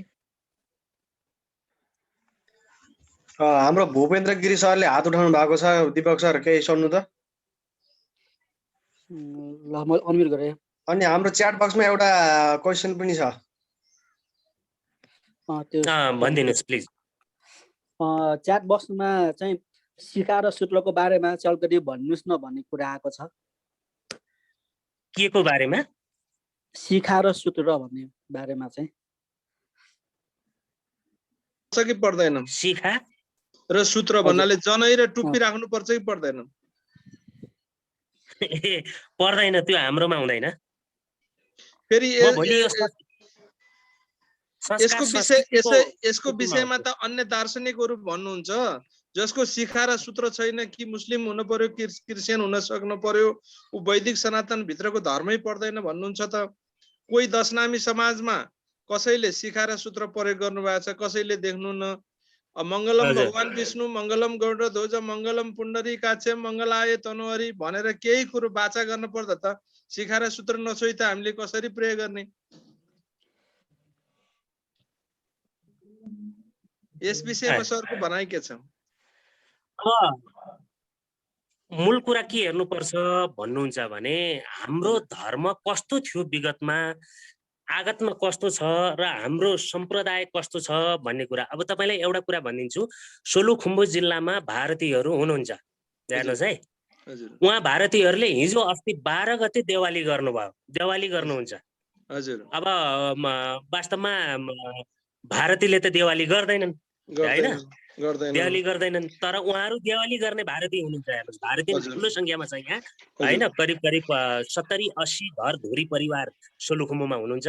उनीहरूको हरेक 3 वर्षमा हो के अरे, 3-3 वर्षमा उहाँहरू देवाली गर्नुहुन्छ। र अब उहाँहरू दशनामी नै हुँ भन्नुहुन्छ, दशनामी नै हुनुहुन्छ। हाम्रो कमिटीमा पनि कमिटेड हुनुहुन्छ। अब मूल कुरा के हुन्छ भने हाम्रो धर्म के भयो भन्नेतिरबाट जानुपर्छ के, धर्मको विषयपट्टिबाट जानुपर्छ। जस्तो मैले एउटा कुरो ध्यान आकर्षण गरे गुरु, मैले एउटा कुरो ध्यान आकर्षण गरे, अनुमति पाउँछु? हजुर भन्नुहोस् न। मेरो पिताश्री माताश्री दुईटै बर्मलिन भइसक्नु भयो। श्राद्ध हामी दशनामीले श्राद्ध गर्नुपर्छ कि पर्दैन? यदि दशनामीले श्राद्ध गर्नुपर्छ भने दाहिने जनै र देउरे जनै भनेर पवित्र र अवित्र भनेर त्यहाँ हामीलाई वाचन सुनाइन्छ। अनि त्यसको उसमा हामीले गम्छा राखिन्छ हैन। अनि कतिपय म पूर्वको झापामा कार्यरत छँदाखेरिमा झापेलीहरूले के गर्नुहुन्थ्यो भने बकाइदा जनै लाएर श्राद्ध गर्नुहुन्थ्यो। यहाँ पनि अलिकति वरिष्ठ गुरुहरूसँग चाहिँ तर्क वितर्क गर्दा, जस्तो हाम्रो आत्मानन्द गुरुजी महाराज हुनुहुन्छ हैन, लगायत उहाँहरूसँग कुरा गर्दा तपाईहरुले शिखा र सूत्र लाउनै पर्छ, होइन भने तपाईहरुले कार्य गरेको अर्थ छैन भन्नुहुन्छ। यस विषयमा अलिकति स्टडी गरेर रेफरेन्सहरू केही लिएर हामीलाई जानकारी गराउनुहुन्छ कि नत्र भने त श्राद्ध गरेको पूजा गरेको पनि त केही अर्थ रहेन। अब मैले कसको यसमा मततिर अलिकति हामी लाग्ने? मूल कुरा के हुन्छ भने हामीले श्राद्ध गर्नुपर्छ। म भोलि यो च्याप्टरमा संस्कार संस्कृतिको च्याप्टरमा यसको छुट्टै बहस चलाउने छु। तर आज तपाईँले सोधिहाल्नुभयो, यसमा म एकदम संक्षेपमा गृहस्थ शैव मार्गी सन्यासीहरूको लागि 8वटा श्राद्ध र महालय श्राद्ध गरी 2 प्रकारका श्राद्धहरू गर्ने व्यवस्था उल्लेख गरिएको देखिन्छ धार्मिक ग्रन्थहरूमा। जस्तो आपस्तम्भ शाखाका अनुयायीहरू र हिरण्य केसरीय शाखाकाहरूले चाहिँ नि एक किसिमले गर्छन्। पिण्ड दिने आदि कर्म नगरी साङ्कल्पिक विधिद्वारा श्राद्ध गर्छन् हैन। उनीहरूले भने आशोलाइन शाखाका अनुयायीहरूले चाहिँ पिण्ड समेत दिने गरी पार्वण विधिद्वारा श्राद्ध गर्छन्। हेर्नुहोस्, त्यसै गरी आवश्यक तिथि हेरी विधि विधान र विभिन्न तरिकाबाट पनि वर्षै पछि एक किसिमले महालय श्राद्ध गर्ने तरिका पनि चाहिँ नै देखिन्छ। तर हाम्रो 8वटा श्राद्ध हुन्छ। तर अहिलेसम्म हामीले श्राद्ध कसरी गरिराखेका छौँ भन्नुहुन्छ भने हामी कुनै ब्राह्मणलाई बोलाएर हामीले श्राद्ध गरिराखेका छौँ। हजुर। अब मैले उहाँहरूलाई आरोप त गर्दिनँ, आरोप चाहिँ म गर्दिनँ, तर उहाँहरूले श्राद्ध गर्ने भनेको उहाँहरूको आफ्नो विधि विधानबाट श्राद्ध हामीलाई गराउनुहुन्छ। हाम्रो आफ्नै श्राद्धको विधि विधान फरक छ। तर हामीले कतिपय क्षेत्रहरूमा गरिरहेका त्यो एउटा सन्यासी विद्वानबाट गरिरहेको श्राद्ध सन्यास कर्म विधिबाट गर्नुपर्ने श्राद्ध फरक हो। तर कुनै पनि एकजना ब्राह्मण सदस्यबाट कुनै सन्यासी एउटा गृहस्थ सन्यासीले श्राद्ध गर्छ भने उसले अब सन्यास श्राद्ध विधि जानेको छ र त्यो अनुसार गराउँछ भन्ने कुराको कोही ग्यारेन्टी छैन। हेर्नुहोस्, उसले आफ्नो हिसाबले जसरी आफ्नो कुलमा अथवा क्षेत्रीय ब्राह्मण सनातनी कुलमा उसले जुन ढङ्गले श्राद्ध गरिरहेको छ त्यही ढङ्गले हामीलाई पनि श्राद्ध गराउँछ क्या। तर हामी के कुरा बुझ्दैनौँ भन्दाखेरि हाम्रो वास्तवमा श्राद्ध विधि के हो, तर्पण विधि के हो हैन। अब विभिन्न शाखा सूत्रका यहाँनिर अनुयायीहरूले कसरी श्राद्ध गर्नुपर्छ भन्ने कुराको ज्ञान हामीमा छैन हैन। र हामी कहीँ सुन्छौँ, हामी कहीँ जस्तो महालय श्राद्ध भन्ने बित्तिकै यो नयाँ कुरा हुन्छ हाम्रो लागि हैन। अब त्यो बाहुनलाई थाहा नहुन सक्छ, धेरै बाहुनलाई त्यो महालय श्राद्ध भने के हो भनेर तपाईँले सोध्नुभयो भनेदेखि त्यसले बुझ्दैन।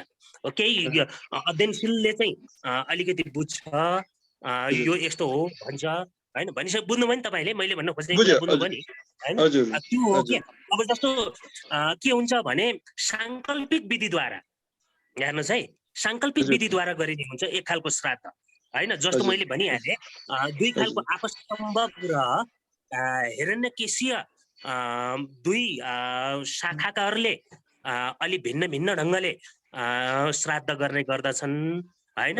यो 2 शाखाका मान्छेहरूले गर्दाखेरि विभिन्न साङ्कल्पिक विधिद्वारा र अन्य विधिद्वारा पनि चाहिँ नै गरिन्छ। त अब यो बाहुनलाई थाहा हुँदैन, उसले जुन विधि जानेको छ हामी गृहस्थ सन्यासीहरूलाई त्यही विधिबाट श्राद्ध गर्न लगाउँछ, सिकाउँछ र त्यही विधिबाट उसले आफ्नो सबै कर्मकाण्ड सिद्ध्याउँछ। हेर्नुहोस् है, यो कुरा। अब हामीले छुट्टै सन्यासी विद्वानद्वारा हैन हामीले चाहिँ नि एउटा सन्यास विद्वत्वबाट सन्यास कर्म विधिलाई नै अनुसरण हामीले गरेको छैन। त्यही भएर मैले के भनिरहेको छु भन्नुहुन्छ भने हामी सांस्कृतिक हिसाबले अतिक्रमित छौँ अथवा हाम्रो संख्या सानो छ। हामी चारैतिर सीमान्तकृत ढङ्गले छरिएर बसेका छौँ र त्यसरी छरिएर बस्दाखेरि अब अन्य संस्कार संस्कृतिबाट चाहिँ हामी नजानिदो ढङ्गले चाहिँ नै अतिक्रमित छौँ हैन, मिचिएका छौँ। हामीलाई चाहिँ अरू संस्कारहरूले चाहिँ नै थिचेको भनेर चाहिँ मैले विगतमा बहस गर्दै आएको कुरा यही थियो। अब सम्झना गिरीले हात उठाउनु भएको छ, आफ्नो माइक अनम्युट गरेर क्वेसन सोध्नु है। सम्झना गिरीजी।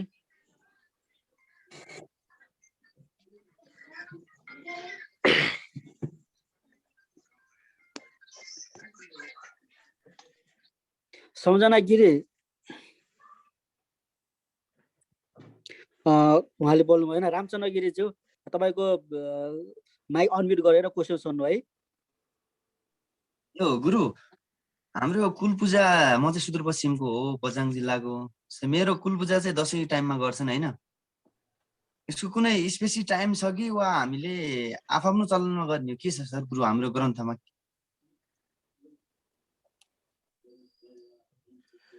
होइन, पहिलो कुरा चाहिँ के हो भन्नुहुन्छ भने हामीले के गर्छौँ भन्ने कुरा हुन्छ क्या। हाम्रा संस्कारमा के चिज महत्त्वपूर्ण छ र हामीले के गर्नुपर्छ। हुन त मैले अहिले यति नै चिज हो, यही चिज हो भनेर म ठकुवा चाहिँ गर्दिनँ, किनभने मैले अघि पनि निवेदन गरेँ यहाँहरूसँग। अहिले दशनामी समाजको केन्द्रीय समितिले मलाई संस्कार संस्कृति समितिको संयोजक बनाइदिएको छ र हाम्रो दशनामी सन्यासीहरूको चाहिँ यो संस्कार संस्कृति कस्तो हुन्छ, कस्तो हुनुपर्छ, यसका विधि विधानहरू के छन् भन्ने बारेमा चाहिँ नै एउटा टिम, यहाँ आदरणीय दाजु शीतलगिरी दाजु पनि हुनुहुन्छ, उहाँ पनि हाम्रो टिममै हुनुहुन्छ र यसमा हामीले केही अध्ययन गरिराखेका छौँ र एउटा ड्राफ्ट बनाएर हामी 8-10 महिनाभित्रमा दशनामी समाजको केन्द्रीय कार्यालयमा हामी बुझाउँछौँ र त्यसपछि चाहिँ अलिकति हाम्रो संस्कार संस्कृतिको बारेमा चाहिँ नै केही चिजहरू लेख्य रूपमा दस्तावेजीकरण भएर बाहिर आउँछन्। किनभने मैले विगतमा भन्दाखेरि हाम्रो संस्कार संस्कृतिको बारेमा खोज अनुसन्धान नभएको कारणले गर्दाखेरि संस्कार संस्कृतिको दृष्टिकोणबाट हामी एक अतिक्रमित भयौँ। दोस्रो, हामीले हाम्रो संस्कार र संस्कृति नै के हो, हाम्रो कर्मकाण्ड के हो, कर्मविधि के हो भन्ने कुरा नजान्दाखेरि चाहिँ नै हामीले अलिकति विभिन्न ठाउँमा ठक्कर पनि खानु पर्यो। त्यसो भएको हुनाले यो विषयमा अलिकति चाहिँ नै चिज आउनु पर्यो, विषय आउनु पर्यो, अध्ययन अनुसन्धान हुनु पर्यो। हुन त अहिले हामी बढी अतिक्रमित भएर अरूको संस्कार मान्नेमा पुगेका छौँ, तर वास्तवमा सन्यासी दशनामीहरूको के थियो त भन्नेतिरबाट हामी जो अध्ययन गरिराखेका छौँ, यो अध्ययनमा यहाँहरू सबैको सहयोगको अपेक्षा म आफूले गरेको छु र हामीले दशनामीहरूको संस्कारको मूल विषयवस्तुहरू के हुन् भन्नेतिरबाट जाउँ। जस्तो पहिलो विषय के हो भने शैव गृहस्थ शैव धर्मावलम्बीहरूले अथवा दशनामी सन्यासीहरूले मान्ने केही संस्कारहरू छन् जो हिजोको ग्रन्थीय हिसाबले, पौराणिक हिसाबले र इतिहासको दृष्टिकोणले देखिएका ती चिजहरू हुन्। भनेको हाम्रा संस्कार के हुँदा रहेछन् भन्दाखेरि सन्ध्या उपासना भनेको साँझमा उपासना गर्ने कुरा हाम्रो संस्कारको लागि ज्यादा महत्त्वपूर्ण हुँदो रहेछ, अथवा गृहस्थ सन्यासीहरूको लागि अथवा दशनामी सन्यासी शैव मार्गीहरूको लागि यो सन्ध्या उपासना चाहिँ ज्यादा महत्त्वपूर्ण हुँदो रहेछ। त्यसपछि व्रत होइन, विभिन्न शैव व्रतहरू होइन, महिलाले विभिन्न शक्ति शैवसँग सन्दर्भ राखेर सम्बन्धित भएर गर्ने व्रत होइन, उपासनाहरू, पुरुषले त्यही ढङ्गले गर्ने व्रत ज्यादा महत्त्वपूर्ण हुँदो रहेछ। त्यसपछि दान, हामीले दान दिनै पर्दो रहेछ होइन, दान ज्यादा महत्त्वपूर्ण हुन्छ हाम्रा संस्कारहरू है। त्यसपछि पूजा, विभिन्न शैव पूजाहरू, लिङ्ग पूजाहरू, धेरै पूजामा विभिन्न किसिमका पूजाहरू छन्, पूजा। त्यसपछि श्राद्ध, जस्तो 8वटा श्राद्ध गर्ने भन्ने कुरा गरियो नि, 8वटा श्राद्ध। त्यसपछि विवाह अरू आर्य इतर जातिले जसरी गर्छ हाम्रो विवाह त्यसरी हुँदैन, हेर्नुहोस् हाम्रो विवाह अलिक फरक किसिमको छ। त्यसपछि गुरुमुखी गर्ने भन्ने हुन्छ, गुरुमुखी संस्कार। त्यसपछि जन्म संस्कार, मृत्यु संस्कार होइन, यी कुराहरू ज्यादा महत्त्वपूर्ण छन्। हेर्नुहोस् हाम्रा केही मुख्य संस्कारहरूको रूपमा यी चिजहरू पर्छन्। म भोलिको च्याप्टरमा यो बारेमा एकदम संक्षेपमा तपाईहरुसँग केही चर्चा गर्नेछु। अरु कोही हुनुहुन्छ भने आफ्नो क्वेशन राख्नु है, माइक अनम्युट गरेर।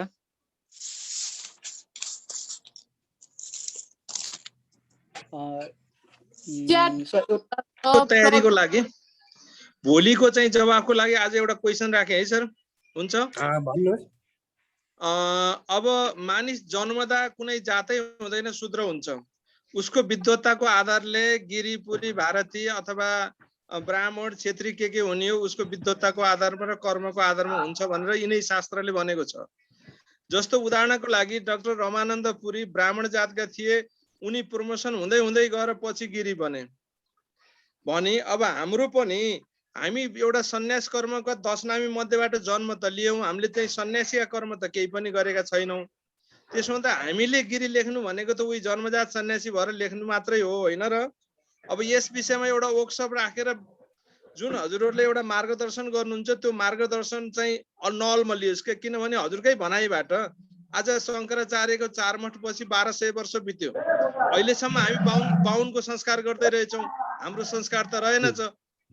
अनि त्यो संस्कार गरेको न श्राद्ध गरेको पाइयो न पूजा गरेको पाइयो। त्यसो हुँदा एउटा वर्कसप राखेर व्यापक छलफल गरेर एउटा चाहिँ गर्नु पर्यो गुरुदेव। हुन्छ हुन्छ, तपाईले दिएको प्रश्न म भोलि यसलाई सविस्तार अलिकति चर्चा गर्नेछु। अब सन्यास कसरी हुन्छ भन्ने कुरामा चाहिँ यो सन्यासीहरूको भेद प्रकार, खास गरी शास्त्रीय मान्यतामा आधारित भेद र प्रकार भन्छु म चाहिँ। त्यो धर्मशास्त्रीय ग्रन्थ अनुसार के कस्ता भेद र प्रकारहरू छन् भन्नेतिरबाट तपाईले उठाएको विषयवस्तु चाहिँ नै छ। तर त्यो सन्यासको प्रकार र त्यसका कुराहरू चाहिँ हाम्रा आदरणीय अरू अग्रज गुरु साथीहरूले चाहिँ नै, विद्वान साथीहरूले प्रश्न गर्नुहुन्छ। खालि मैले चाहिँ यति मात्रै भन्छु। अहिले प्रश्न उठाइहाल्नु भयो, भोलि समय रहला नरहला हामीलाई बिजुली प्रविधि मौसमले साथ दिन्छ कि दिँदैन। मैले खालि कति मात्रै भन्छु भने सन्यासको प्रकार दुई किसिमको देखिन्छ। एउटा के देखिन्छ भन्नुहुन्छ भने पुराण अनुसार भिन्न सन्यासीहरू देखिन्छ। जस्तो पुराण अनुसार पारमेष्टिक सन्यासी, पारिव्राजक सन्यासी, योगी सन्यासी र कर्म सन्यासी भनेर चाहिँ नै पुराणमा 4 थरीको देखाइएको छ। त्यस्तै स्मृति ग्रन्थ अनुसार सन्यासीहरूलाई फेरि 4 थरीको देखाइएको छ। भनेको खास गरी हारित स्मृतिले चाहिँ के भन्छ भन्दाखेरि स्मृति ग्रन्थ अनुसार चाहिँ कुटिचक सन्यासी, बौद्धक सन्यासी, हंस र परमहंस गरी 4 प्रकारका छन् भनेर यसरी देखाइन्छ। हेर्नुहोस्, अब पुराणले सन्यासीहरूको एउटा भेदलाई एक ढङ्गले व्याख्या गरेको छ। अब स्मृति ग्रन्थहरूले सन्यासीहरूलाई फेरि के गरिएको छ भन्दाखेरि एक ढङ्गले व्याख्या गरिदिएको छ। अब हामीले हेर्ने कुरा दुईटैको भेदको धार्मिक सांस्कृतिक अन्तर कहाँनिर हो, सैद्धान्तिक अन्तर कहाँनिर हो यो दुईटैको भेदको भन्ने कुरा र मिल्न गएका कुराहरू के हुन् भन्ने कुरालाई हामी अध्ययन गरिरहेका छौँ। अहिले मैले तपाईलाई यति भन्नुपर्ने हुन्छ। अब त्यो भित्र गहिरिएर विषयवस्तुमा छलफल गर्दै जाँदा तपाईले जो प्रश्न गर्नुभयो त्यो प्रश्नको जवाब पनि त्यही छ, त्यसै भित्रै छ। यो खासै जटिल जवाब होइन, किनभने यो सन्यासीहरूको प्रकार र भेदलाई अलिकति हारित स्मृति ग्रन्थ र यता पुराणहरूको एनालाइसिस गर्दाखेरि चाहिँ त्यसको तुलनात्मक अध्ययन गर्दाखेरि हामी जे पाउँछौँ त्यही कुरालाई नै हामीले अभिव्यक्त गर्ने हो, प्रस्तुत गर्ने हो। अहिले नयाँ चिज तपाईँ हामीले यस सम्बन्धमा जन्माउने कुरा होइन। अहिले नयाँ चिज दिने भनेको त अहिले हाम्रो अवस्थिति के छ, हिजो के थियो होइन, हामी अहिले सांस्कृतिक हिसाबले कुन अवस्थामा छौँ, हिजो के थियो भनेर यसको एउटा एनालाइसिस गर्ने, एउटा रिसर्च गर्ने र त्यसको निष्कर्ष मात्रै पस्किने हो। तर हामी मेन कहाँ जानु पर्यो भन्दाखेरि तिनै इतिहासहरूमा, तिनै पुराणहरूमा, तिनै स्मृति ग्रन्थहरूमा, उपनिषदहरूमा केन्द्रित भएर हामीले केही छलफल चलाउनु पर्ने हुन्छ। अब यहाँ कुरा के छ तपाईले भनेको भन्नुहुन्छ भने नि, अब परमहंस भनेर भनिएको छ के। अब यो स्कन्द पुराण अनुसार दण्ड, शिखा, यज्ञोपवीत र कुटी पनि त्यागेर उपदेश गर्दै हिँड्ने सन्यासीलाई परमहंसी सन्यासी भनिन्छ भनेर लेखिएको छ के। हेर्नुहोस् होइन, यो चाहिँ हारित स्मृति ग्रन्थ अनुसार चाहिँ चर्चा गरिएको कुरा हो होइन। अब कपास वस्त्र धारण गर्ने, स्कन्द पुराण अनुसार बाँसको एक दण्ड नियमपूर्वक धारण गर्नेलाई चाहिँ अलिकति हंस सन्यासी भनेर भन्नुपर्छ भनेर उल्लेख गरिएको छ। त्यस्तै आफ्नो बन्धुहरू बाहेक 7 घर दैनिक भिक्षा मागी जीवन निर्वाह गर्ने र कपास आदि वस्त्र धारणहरू गर्नेलाई चाहिँ बौद्धक सन्यासी भन्नुपर्छ भन्ने छ होइन। त्यस्तै आफ्नै घरमा भोजन गरी बस्ने, आत्मज्ञानी पुत्र भएको, स्वास्नी भएको, कुटी बनाएर मात्र बस्ने, कपास वस्त्र धारण गर्ने, शिखा यज्ञ पवित्र र त्रिदण्ड धारण गरी बस्ने चाहिँ कुटीचक सन्यासी हो भनिन्छ। अघि आयो नि शिखा सूत्रको कुरा तपाईँले गर्नुभयो नि, कुनै बन्धुले गर्नुभएको थियो अघि, तपाईँले हो कि होइन? यसलाई चाहिँ कुटीचक सन्यासी भन्नुपर्छ भनेर चाहिँ हरित स्मृति ग्रन्थले चाहिँ चर्चा गर्छ। भलै यो च्याप्टर मेरो होइन, मलाई लाग्छ यो च्याप्टर चाहिँ हाम्रो विद्वान मित्र शीतलगिरी दाजुको हुनुपर्छ। उहाँको च्याप्टरमा पर्छ होइन? उहाँले अझ सुन्दर ढङ्गले, यसमा गहिरो अध्ययन पनि छ उहाँको, सुन्दर ढङ्गले उहाँले चर्चा गर्नुहुन्छ होइन? मैले भन्दाखेरि चाहिँ अहिले यो खालको चाहिँ नै एउटा देखिन्छ भनेको हरित स्मृति अनुसार चाहिँ सन्यासीलाई त्यसरी व्याख्या गरियो। अब तपाईँले केही पुराणहरूमा हेर्नुहोस्, जस्तो पारमेष्टिक सन्यासी भनेर लेखिएको छ के। पारमेष्टिक भनेको चाहिँ के हो भने सन्यास आश्रममा रही योग अभ्यासद्वारा आफ्नो इन्द्रिय र मनलाई जित्ने तथा मोक्षको कामना गर्ने व्यक्ति चाहिँ पारमेष्टिक सन्यासी हो है भनेर चाहिँ पुराणहरूमा चाहिँ चर्चा गरिएको छ। त्यस्तै परिव्राजक सन्यासी कुनै एक स्थानमा स्थिर नभई सर्वत्र भ्रमण गर्दै आफ्नो ज्ञान मनुष्यको उपकार उपदेश गर्ने व्यक्तिलाई चाहिँ के भनियो भन्दाखेरि परिव्राजक सन्यासी भनेर चाहिँ नै त्यहाँ त्यसरी चर्चा गरियो। र अर्को चाहिँ नै तेस्रो चाहिँ नै कर्म सन्यासी, चौथो कर्म सन्यासी भनेको चाहिँ यो गीताको कुरा हो। फेरि गीता अनुसार ज्ञानद्वारा योगीहरू परमधान प्राप्त गर्दछन् भनिएको छ र कर्मयोगीद्वारा पनि परमधान प्राप्त गर्न सकिन्छ भनी त्यहाँ उल्लेख गरिएको छ गीतामा। जो पुरुष ज्ञानयोग र कर्मयोगलाई फल स्वरूपमा देख्छन् त्यो एउटा यथार्थ हो। कर्मयोग बिना सन्यास अर्थात् मन, इन्द्रिय र शरीरद्वारा हुने सम्पूर्ण कर्ममा कर्तापनको त्याग प्राप्त हुन्छ र भगवत स्वरूपलाई मनन गर्न कठिन हुन्छ। यस्तो अवस्थामा कुनै कर्मयोगी परम ब्रह्मलाई शीघ्र नै प्राप्त गर्न सक्छ भने त्यो चाहिँ एउटा कर्म सन्यासीको रूपमा परिभाषित गर्नुपर्छ भन्ने हिसाबले चाहिँ नै गीतामा त्यसरी लेखिएको छ। भनिसकेपछि जम्मा शास्त्रीय ग्रन्थ अनुसार एक खालको ग्रन्थले 4वटा परिभाषा गरिदियो सन्यासीहरूलाई, गृहस्थदेखि लिएर एउटा चाहिँ नै पारिव्राजकसम्मको हिसाबले हेर्दाखेरि भने एउटा शास्त्रले चाहिँ के गर्यो भने भिन्न ढङ्गले व्याख्या गरिदियो। हेर्नुहोस् है, यो व्याख्यालाई यसको सम्बन्ध कति छ, कहाँसम्म छ यो आफ्नो व्याख्यामा होइन र अन्तर कहाँ छ भन्ने कुराको अनुसन्धानमा छु अहिले मैले यति नै भनेन यो विषयमा। हस्, धेरै धन्यवाद, धेरै धन्यवाद। ल, तपाईहरुले सुरु गरेको महान अभियानको लागि हामी एकदम धन्यवादका पात्र हुनुहुन्छ। धन्यवाद तपाईहरुलाई, धेरै धेरै धन्यवाद तपाईलाई। अस्मिता भारतीज्यू, तपाईले चाहिँ हाम्रो कमेन्टमा भएको क्वेशनहरु चाहिँ पढेर हाम्रो सुनाइदिनु है। ओके, प्रवीण गिरिज्यूले क्वेसन गर्नु भएको छ, अरु भन्दा नि लोकसेवा र शिक्षक सेवाको फर्म भर्दा के राख्ने नि, अन्य राख्न भएन, म त क्षेत्री राख्छु, यो नि भनिदिनु पर्यो सर भन्नु भएको छ। यसको बारेमा चाहिँ के भन्नुहुन्छ सर? अब मैले व्यक्तिगत कुरा गरेर हुँदैन,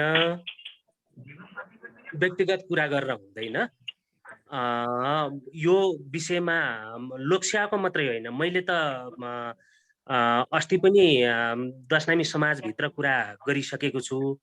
अहिले जनगणना सुरु हुँदैछ, मूल प्रश्न जनगणनामा छ। लोकसेवा एउटा कुरा हो, जनगणनामा पनि एक ढङ्गले राख्नुपर्छ विषय भन्ने हिसाबले त्यहाँ चाहिँ जात र थरको कुरा बढी महत्त्वपूर्ण छ। जात राख्दा के राख्ने, थर राख्दा के राख्ने भन्ने कुरा चाहिँ थियो। त्यसो भएको हुनाले अब यो केन्द्रीय समितिले यो गर्ने भनेर कुनै निर्णय गरिसकेको अवस्था होइन। अहिले मैले व्यक्तिगत ढङ्गले मात्रै सुझाव गर्दाखेरि जातमा दशनामी सन्यासी, जो संविधानमै उल्लेख छ, दशनामी/सन्यासी भनेर उल्लेख गरिएको छ, संविधान 2072 मा उल्लेख गरिएको छ। जातमा दशनामी सन्यासी जो संविधानमा उल्लेख भएको विषयवस्तु छ। थरमा अब गिरी भए गिरी, पुरी भए पुरी, भारती भए भारती भने हामीले त्यसै गरी लेख्नुपर्छ भन्ने मेरो व्यक्तिगत राय छ होइन। तर यसलाई अझ वैज्ञानिक ढङ्गले कसरी लेख्दा बढी उपयुक्त हुन सक्छ भन्ने कुरा चाहिँ मैले व्यक्तिगत ढङ्गले मेरो आफ्नो राय राख्नु पर्दा पनि यो दशनामी समाजले चाहिँ नै एउटा निर्णय अथवा एउटा अन्डरस्ट्यान्डिङ मात्रै अहिले त अब बैठक बस्न सक्ने सम्भावना छैन, यही भर्चुअल गरेर भए पनि एक खालको छलफल चलाएर देशव्यापी रूपमा एउटा एकरूपता ल्याइदिएदेखि ज्यादा राम्रो हुन्थ्यो भन्ने हिसाबले मैले केही समय अगाडि अध्यक्षज्यूसँग पनि यो प्रस्ताव राखेँ हो। कुरा गर्दा गर्दै अलि कुरा प्रष्ट भएन, यहाँ मौसमको खराबी थियो, तर अन्य केही मेरा समकक्षी बन्धु साथीहरूलाई जो जिम्मेदार साथीहरू हुनुहुन्छ उहाँहरूलाई पनि मैले केही चर्चा चाहिँ गरेको थिएँ। धन्यवाद। अनि त्यस्तै अरू केही प्रश्नहरू? मदेवी पुरी र युवराज भारती, मदेवी पुरी भन्नुहुन्छ अरू केही हुँदैन हामी क्षेत्रीय भन्छौँ त्यो पाइन्छ कि नै जिज्ञासा भन्नुभएको छ। सँगै युवराज भारतीले म पनि बारम्बार यही प्रश्नमा अल्झिएर आफूलाई अन्यमा राख्न विवश भए, आखिर म केमा पर्छु अझै मलाई थाहा छैन र आर्य खस भनी संविधानले भने तापनि स्पष्ट छैन, बुझाइ पाउन भन्नुभएको छ। यसमा चाहिँ के भन्नुहुन्छ सर? हैन, त्यो अन्य भन्नेमा त होइन, पहिले सुरुमा अगाडिको संविधानले हामीलाई अन्यमा नै राखेको थियो। पछि के गरियो भन्नुहुन्छ भने खस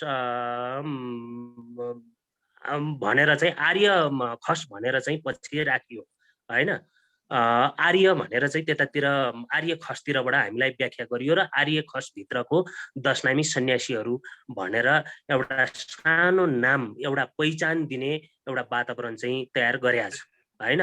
अब अन्य भनिरहनु परेन हैन, अन्य भन्न जरुरी छैन। हामी आर्य इतरका शैव मार्गी दशनामी सन्यासीहरू हौं भन्ने कुरा चाहिँ संविधानमै उल्लेख भइसकेपछि तपाईले संविधान पल्टाएर हेर्नुभयो भने त्यहाँ स्पष्टसँग लेखिएको छ दशनामी सन्यासी हैन खस आर्य अन्तर्गत पर्दछन् भनेर त्यहाँ पुष्टि नै दिएको छ। त्यसो भएको हुनाले खस आर्य भित्रका हामी दशनामी सन्यासी हौं, हामीले अन्य भनेर त लेख्नु परेन। हेर्नुस् है, पर्दै परेन, त्यो भन्नुपर्ने अवस्थै छैन। त्यसो हुनाले हामीले दशनामी सन्यासी भनेर भन्नुपर्छ। अब मैले यति मात्रै जवाब दिएर पुग्दैन। हाम्रो भनाइ चाहिँ के छ भने अब यति मात्रै गरेर भएन, हामीले चाहिँ नि थप यसको चाहिँ नि पहिचानलाई चाहिँ अझ व्यवस्थित गर्नुपर्छ भनेर केही समय अगाडि एउटा सानो प्रतिवेदन बनाएर राष्ट्रिय समावेशी आयोगमा हामीले पुर्याएका छौँ। राष्ट्रिय समावेशी आयोगमा हामीले जे जति कुराहरू राख्न सकेका छौँ त्यहाँ हेर्नुहोस् है, राख्दाखेरि हामीले केही सुझाव दिएका छौँ। तपाईलाई म ती सुझावहरू पढेर म यहाँ सुनाइदिन्छु। राष्ट्रमावेशी आयोगमा दिएको सुझावहरू तपाईले ध्यान दिनु होला। सर्वप्रथम ऐतिहासिक सांस्कृतिक महत्व बोकेको र अल्पसंख्यक तथा सीमान्तकृत जाति भएकोले नेपालको संविधान 2072 को धारा 84 मा खस आर्य अन्तर्गत राखिएको दशनामी सन्यासीलाई अलग्गै छुट्टै जातिको रूपमा संविधानमा अल्पसंख्यक तथा सीमान्तकृत जातिको रूपमा सूचीकृत गरिदिनुहोस् भनेको छ। एउटा कुरो त्यो भनेको छ, यो गर्दैन, यो अहिलेसम्म पनि छैन। तर माग राख्ने कि नराख्ने भन्ने कुरा नै ज्यादा महत्त्वपूर्ण हो। मागै नराख्दा त कहाँबाट पछि एड्रेस हुने, गर्दैन भन्ने कुरा राम्रैसँग थाहा छ। तर माग चाहिँ भने नछुटाउँ, जहाँसम्म सम्भव हुन्छ त्यो हदसम्म हामीले राज्यसँग जानुपर्छ, हाम्रो पहिचानलाई चाहिँ राज्यलाई चाहिँ दर्शाउनु पर्छ भन्ने अर्थमा यो राखिएको। दोस्रोमा के राखियो भने दशनामी सन्यासी जातिको पहिचान र आर्थिक सामाजिक स्थितिलाई राज्यको तर्फबाट परिभाषित गर्न आवश्यक छ भनियो हामीले। यो ज्यादा महत्त्वपूर्ण कुरा छ। दशनामी सन्यासी जातिको पहिचान र आर्थिक सामाजिक स्थितिलाई राज्यको तर्फबाट परिभाषित गर्न आवश्यक छ भनेर हामीले अर्को माग त्यो राख्यौँ। त्यस्तै दशनामी सन्यासी जातिको थर सूचीकृत गरी पहिचानका आधार स्थापित मूल्य र मान्यतालाई उजागरण गर्ने गरी पहिचानको संरक्षण गर्न आवश्यक छ भनेर हामीले तेस्रो माग यसरी राख्यौँ। चौथो माग हामीले के राख्यौँ भने दशनामी सन्यासी जातिसँग सम्बन्धित ऐतिहासिक स्थल, मठ मन्दिर, धार्मिक स्थलहरू, गुफा, संस्कृति परम्परा आदि नष्ट हुने वा बिग्रिने स्थितिमा छ, यसको व्यवस्थित रूपमा संरक्षण गर्न आवश्यक देखिएको छ है भनेर हामीले यसरी पनि भन्यौँ। र पाँचौं कुरा के भन्यौँ भने यो जातिको इतिहास, संस्कृति र पुरानो मौलिक परम्परा, भाषा तथा धार्मिक पुरातात्विक महत्त्वका स्थलहरू आदि विषयको थप खोज अनुसन्धान तथा संरक्षणको निमित्त राज्यको ध्यान जान जरुरी छ है भनेर हामीले त्यता पनि बोल्यौं। दशनामी सन्यासी समुदायलाई सम्बोधन गर्न समावेशिताको लागि संविधानमै सुनिश्चित गरिदिनु पर्यो भनेर पनि हामीले बोल्यौं। संविधानले व्यवस्था गरेको अन्य जात जाति सरह दशनामी सन्यासी समुदायलाई समानुपातिक प्रतिनिधित्वको ग्यारेन्टी पनि गरिदिनुहोस् भन्यौं हामीले।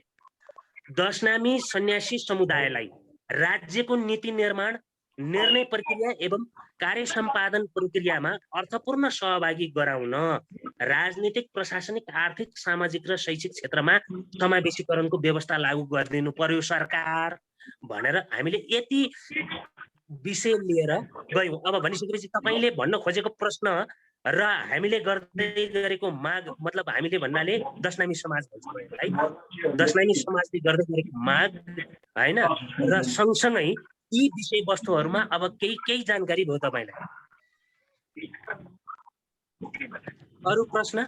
धन्यवाद सर। अनि मदेवी पुरी भन्नुहुन्छ खास गरी हाम्रो जात केमा पर्छ, हामी सन्यासी त हुँदैन, अनि हामी कुन जात लेख्ने यो स्पष्ट पारिदिनु न प्लिज भएको छ।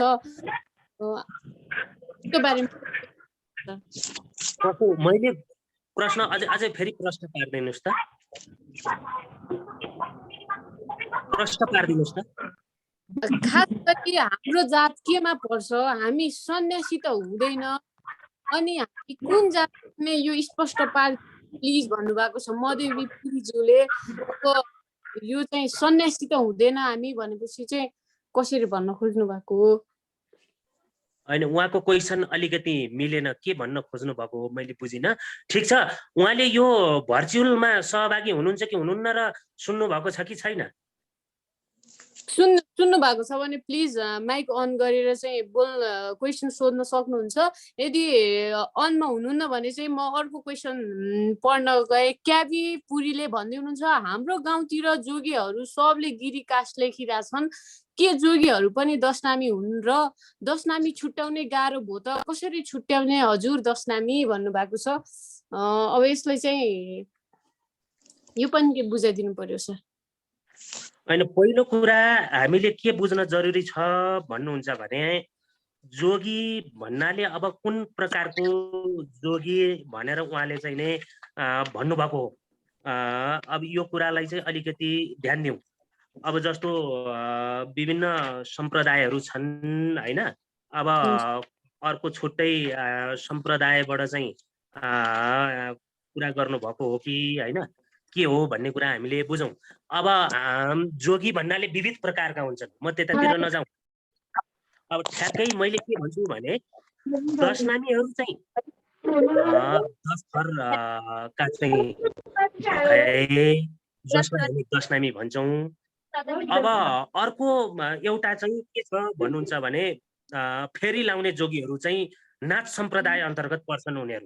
उनीहरू सन्यासी नै हुन् तर सम्प्रदाय भिन्न हो। सन्यासी चाहिँ सन्यासी नै हुन् हैन, सम्प्रदाय भिन्न हो।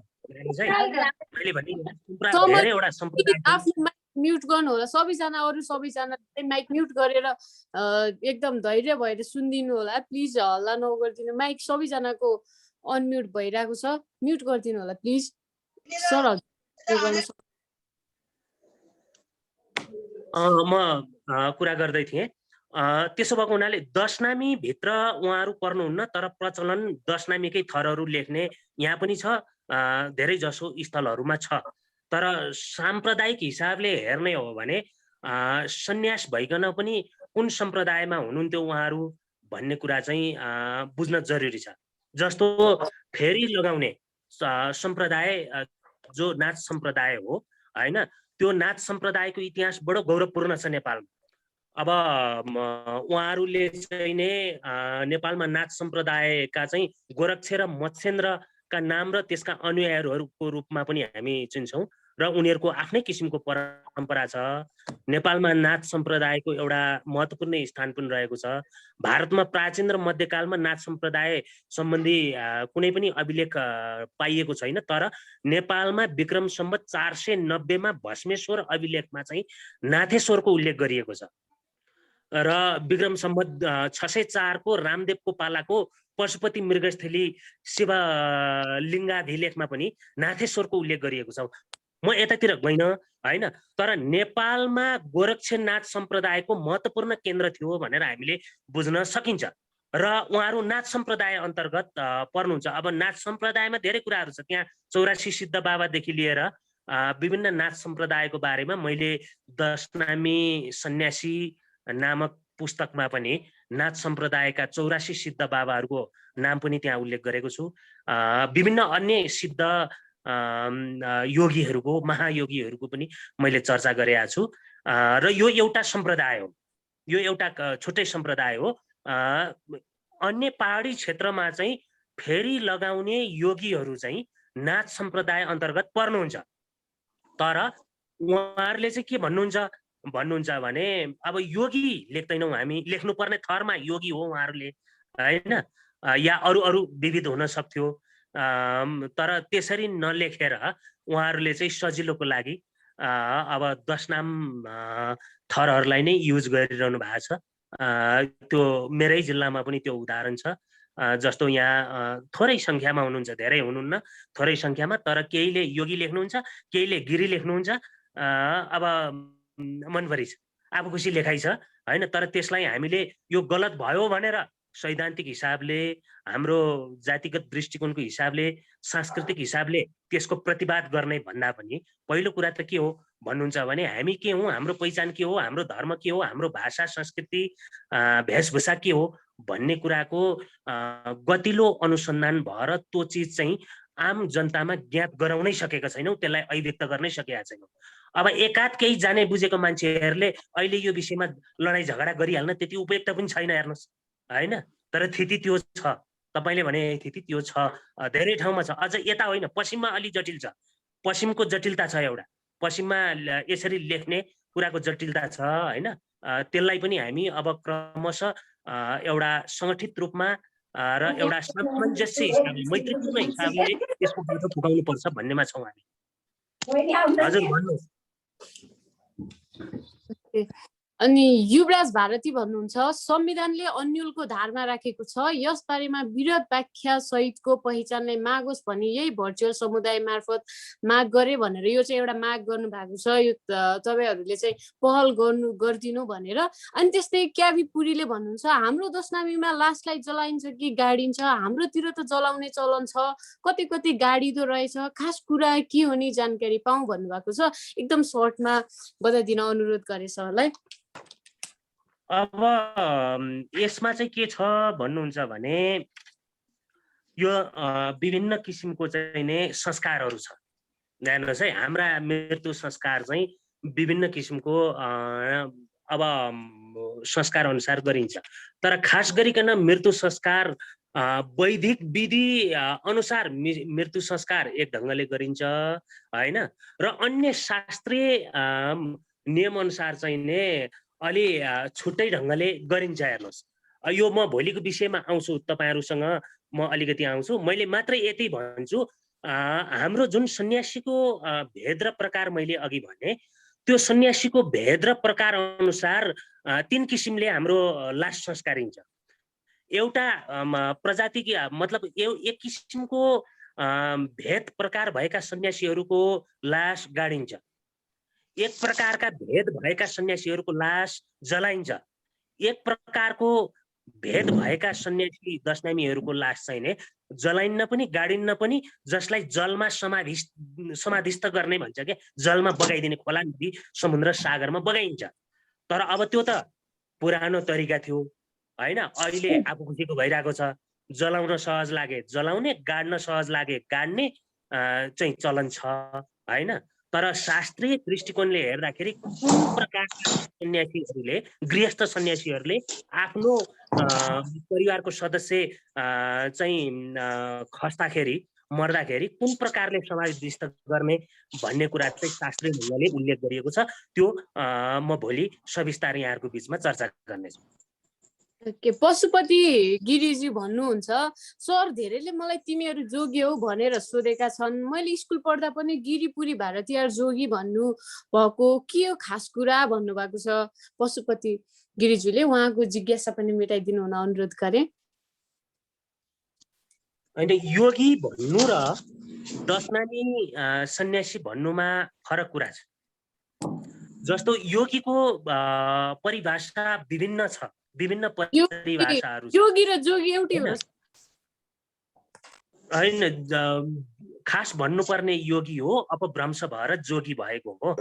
योगी जोगी एउटै शब्द हो, एउटै शब्द हो। चलन चल्तीमा हामी जोगी बोल्छौँ होइन, तर शुद्ध शब्दमा चाहिँ नि योगी हो, योगी भनेर भन्न पर्यो होइन। अथवा अझ यो त के हो भन्नुहुन्छ भने योगी शब्द त अझ महर्षि योगी पातञ्जलिबाट यसको परिभाषा अझ भिन्न छ, भिन्न ढङ्गले आएको छ। म त्यतातिर जान्न, विषय अलिकति लामो छ। पातञ्जलिले के भन्नुभयो भन्दाखेरि योग शास्त्रको दृष्टिकोणले योगलाई नियमित रूपमा जसरी विगतको समयमा डेभलप भएको थियो, वास्तवमा त्यो योग गरेर एउटा प्रशिक्षण दिन सक्ने मान्छेलाई पनि योगी भनेर भन्न सकिन्छ है भन्ने किसिमले चाहिँ एक खालको परिभाषा त्यति बेलै भएको थियो, पौराणिक कालमै भएको थियो। र पछि चलन चल्तीमा त सबै खालका बाबाजीहरूलाई योगी भनेर भन्न थालिएको हो होइन। अब परिभाषा अलि यस्तो छ, यसलाई अलिकति गहिरेर फरक ढङ्गले हेर्नुपर्छ। योगी शब्दको परिभाषालाई हेर्दाखेरि यसका बहुआयामिक व्याख्याहरू छन्, परिभाषाहरू छन्। तर जहाँसम्म जोगी र योगी भन्ने शब्द एउटै हो। योगी भन्दा भन्दै यो एउटा संस्कृत शब्द हो। योगी भन्दा भन्दै पछि चलन चल्तीमा अपभ्रंश भएर जोगी यको ठाउँमा ज जोडिन पुग्यो के, र जोगी भन्न थालियो। चलन चल्तीमा जोगी भनिन्छ अहिले। ओके, अब 5 बन्द लागिसक्यो। आजको क्लास पनि धेरै लामो भयो। अब सबैजनाको अरू जिज्ञासाहरू हामी भोलिको कक्षामा पुरा गर्नेछौँ। हृदयदेखि नै धेरै धेरै धन्यवाद हिमाल गिरिज्यूलाई। तपाईँले आफ्नो महत्त्वपूर्ण समय दिएर दशनामीको इतिहासबारे जानकारी प्राप्त गर्ने एउटा मौका प्रदान गर्नुभयो। तपाईँले बोलेका प्रत्येक शब्द वाक्यहरू एकदमै महत्त्वपूर्ण छन्। हामी को हौं, हाम्रो इतिहास के हो, अनि हामीले हाम्रो इतिहास र संस्कार संस्कृति जोगाइराख्नको लागि के गर्नुपर्छ भन्ने विषयमा चासो दिनु आजको आवश्यकता पनि हो।